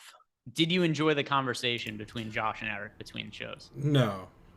Yeah, there we go. See, that's more important. Even with him enjoying soccer, he was still like, fuck this, get these guys out of here. I'd rather listen to the Hall of Fame read. That was Jordan wanted to listen to the Hall of Fame read for the 30th time in a row instead of listening to you guys talk about soccer. What are the odds on Saudi Arabia tomorrow? They have to be high. Let me pull it up here. I'm going to BetMGM, sponsor of our lovely program. By the way, if you guys want, you're going to want to deposit that $10. Get yourself $200 because there's going to be a goal scored over the course of the day, and that is the only qualification. It's not just a goal scored. If a goal scored, period, you're going to get yourself $200. So guarantee yourself money. Sign up in the video description box below. But I am finding the old soccer, and we are looking at KSA, right? That is I don't know what the K stands for, but Saudi Arabia plus 375 to win outright on BetMGM. That sounds lovely. Actually, out of all the underdogs, they are the best underdog value that exists. That's pretty wild. So tomorrow's games, Denmark expected to get their shit pushed into. Poland plus 675. No, Denmark should be the favorite in that game. They are. That's what I'm saying. Australia's plus 600. Oh, okay. They're way back there. They're almost as bad as Tunisia. Shaniqua Monique. Australia's still live, aren't they? See, that was funny because Tunisia instead of Tunisia. I would bet. Thank you, Jordan. I'm going to bet Australia tomorrow. 6-1. That's right up my alley. Shitty soccer team with really long odds. Fuck yeah, give it to me. Right, so hell yeah, bro. Let's go. Let's find some NBA bets too. I could feel the audience. Freak leak. I could feel the audience unplugging their internet right now. NBA games. We've got 2 games left on the slate to talk about. One of them's already locked. Are there any bets that stand out to you, Eric, from the Mavericks Warriors game or from the nightcap of the Blazers and Clippers? Oh, buddy, I got a lot of them that stand out. Klay Thompson points, Klay Thompson 3-pointers. That was the main one that updated. I know OddsShopper was definitely in alignment with me on the over of the points. I think it was like a marginal positive. I was even more bullish on that one. 17.5 for a guy that the usage is starting to come together. He was shooting it so poorly at the beginning of the year. He was getting shit from Shaq. You know, he was getting called out, and then he was upset because it affected him and whatever else. Doesn't matter. He's just playing better. He's healthier. As time progresses for him, it's almost like Benjamin Button a little bit because he had been really, really bad at the tail end of the finals even last season coming into this year. But I think he's just gotten healthier. I think that they've really figured out how this is going to work going forward with Jordan Poole as well, which was just an obvious thing that was hanging over top of this team for the beginning of the season. They're playing a lot better. I do expect Klay Thompson to be far more functional than we saw at the beginning stages of the season. We're starting to see that now in the box score. We're starting to see it in terms of just 3-point opportunity. So yeah, I am all about the correlation of the 3-pointers and the points. Give me the over of both. Yeah, I have a bet on Klay from earlier today. I bet him over 3.5 threes at plus 125. Let me see what that number is now on Klay. And a lot of the same stuff that you had brought up is Klay is just playing substantially better now than he was earlier in the year. And I think there's a number of things we could attribute that to, more so than anything, just getting reps.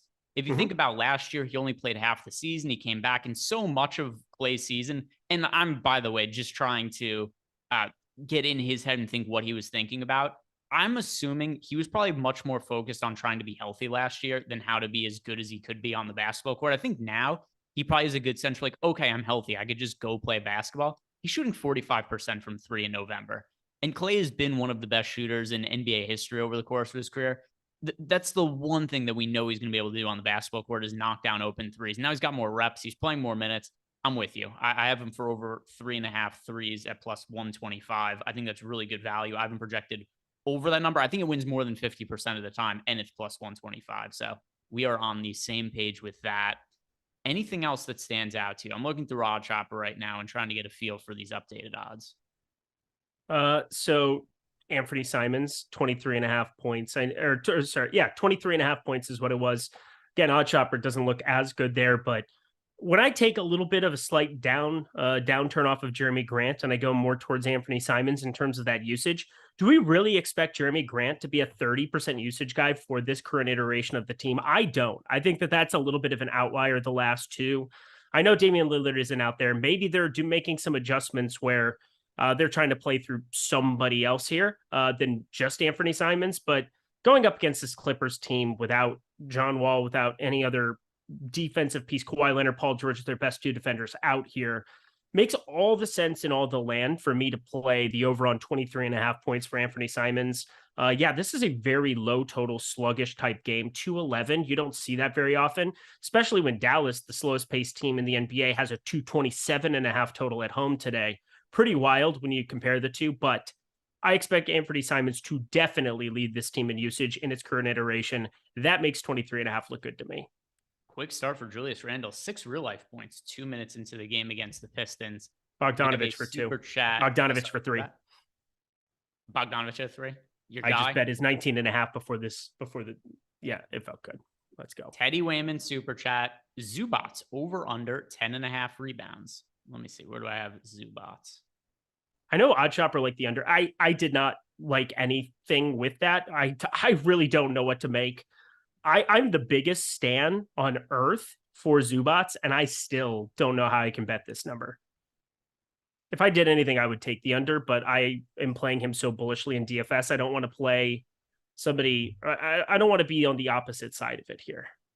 His numbers are so weird this year because he's been under the 10.5 mark far more frequently than he hasn't been. But he's averaging 11.5 rebounds per game because he just has these games like last game, 31 points, 29 rebounds. The games before that, 9 rebounds, 4 rebounds, 14, 18, 7, 7, 15, 8, 9, 9, 15, 6. So I do think if you were blindly betting the under on this number, it probably wins more often than not. But when it loses, it's going to lose horrendously. Yeah. And also it's juiced minus 130 on the under of 11.5. That's less appealing. For me, it's just that commonality. Oh, by the way, it's 10.5, not 11.5. If I read that. Oh, 11.5 is the number that I was looking at earlier. No, 11.5 is what he averages for the year. 10.5 is the prop. Got it. The prop is 11.5 on FanDuel.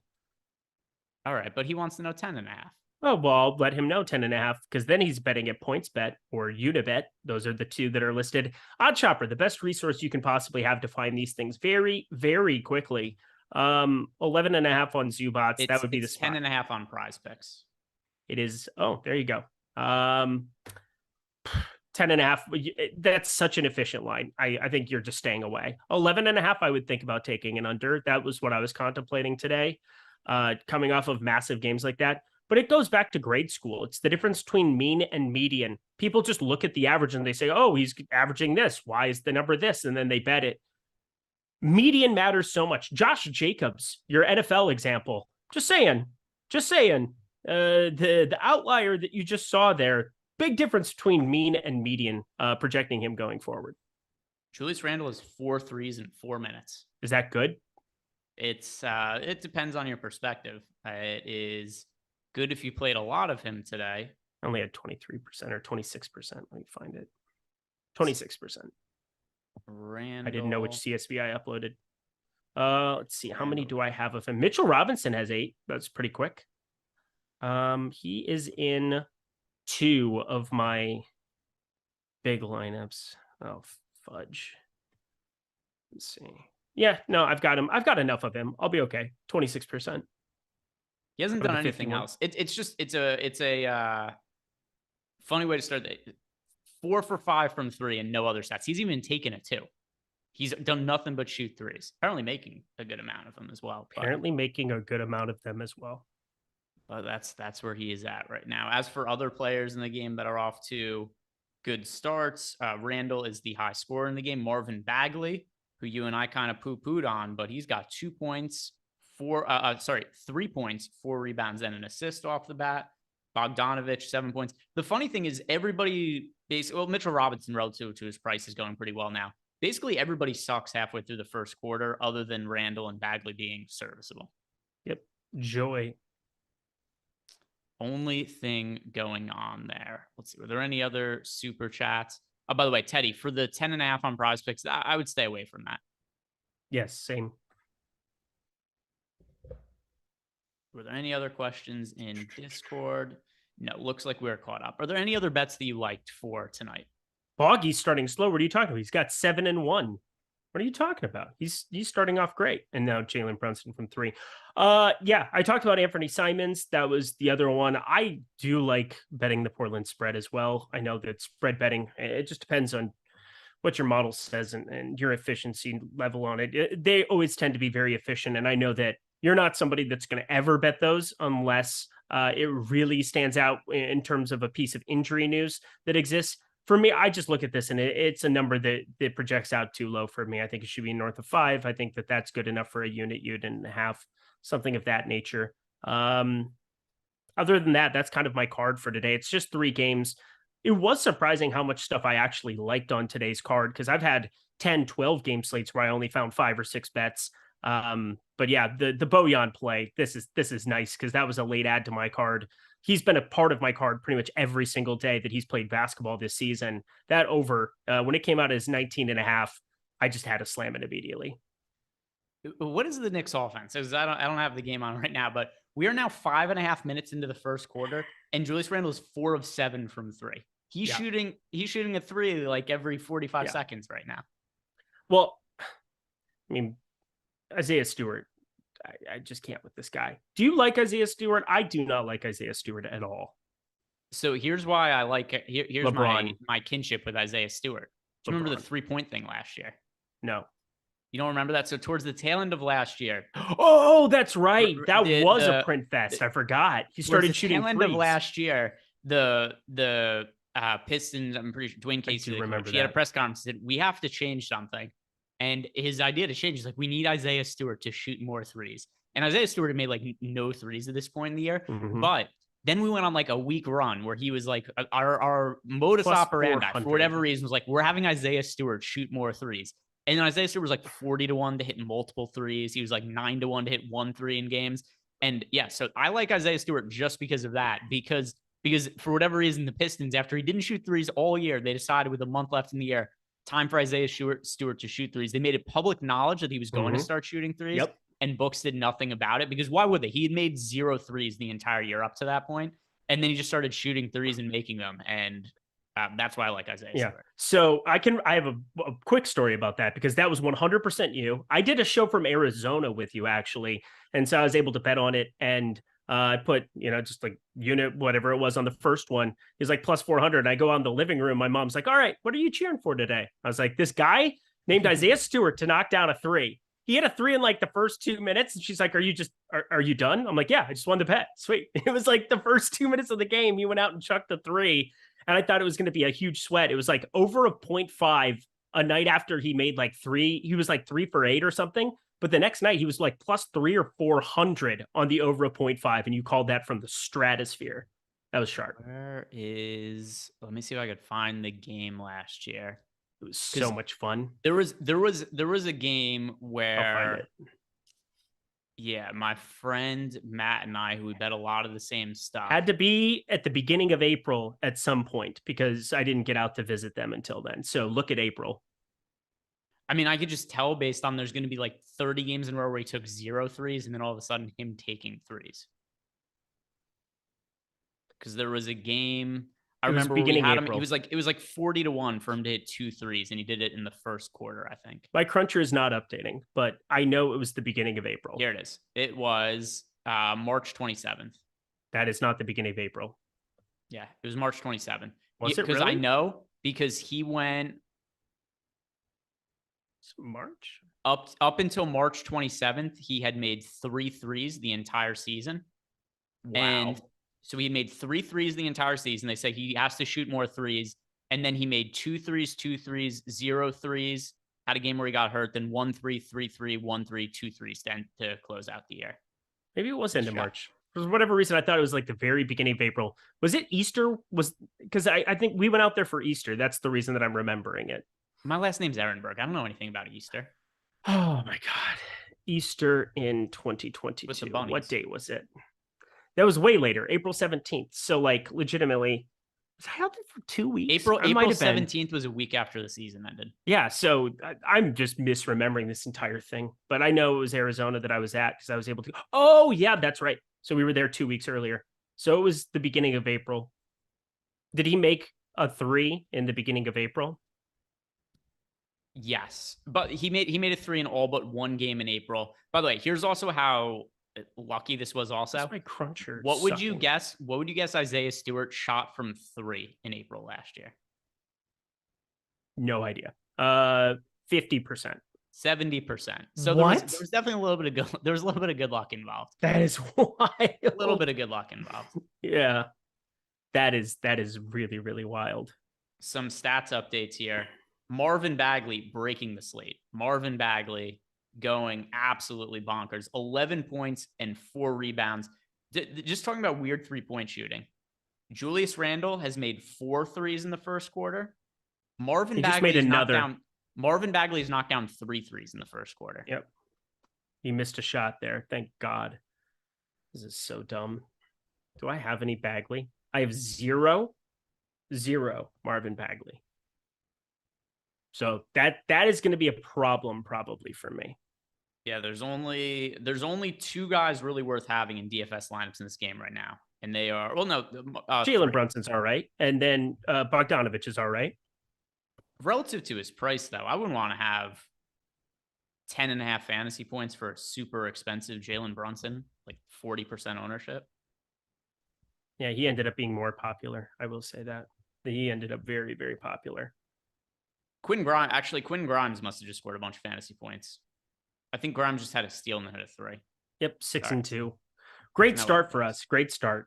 Isaiah Hartenstein out there. Maybe he can salvage it in my 8% of him. I don't know. I think the lack of Marvin Bagley might be what does me in today. Yeah, why would that be? Is it the fact that he has 48,000 fantasy points already? Yeah, it's the fact that he's sharpshooter, knocking down all the threes. So dumb. So let's talk about the late swap aspect of the final game. Let's say that, Eric, we get to a point where Marvin Bagley has 60 fantasy points today, and we're going into the late game, Clippers, Blazers. What are you changing, if anything, about your lineups if Bagley just absolutely murders this slate? I mean, I already have a ton of Covington. I'm going to get even more Covington. Like, we're talking an outrageous amount of Robert Covington. I will get to Josh Hart at 6,400, who is coming in sub 20%. I think it's going to be pretty easy to go off of a lot of allotment there. I will probably get next to no Jeremy Grant. I already had underneath the field, but I will just try to full fade him to try to salvage something and hope that he ends up busting. I will probably be lower on Norman Powell just because he's coming in about 35%, the highest owned player from that entire game. Try to find ways away from Justice Winslow. You don't have to fade every single one of these guys because there's still going to be good plays.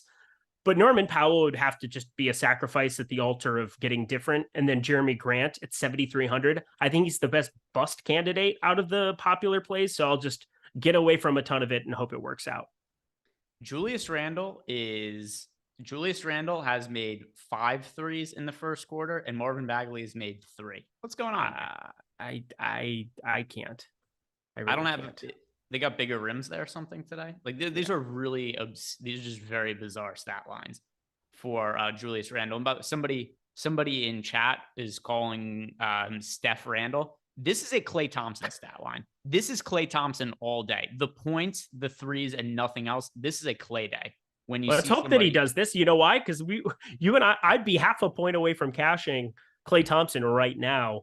If that were the case, I'm sure Julius Randle was probably 20. Let me see what Julius. Do we still have it updated? He's like 22% on DK, and then I think on FanDuel he was like close to 40. Nifty, fun slate. It's like this feels like NFL Sunday. Like somebody busts one out and you just have no shot.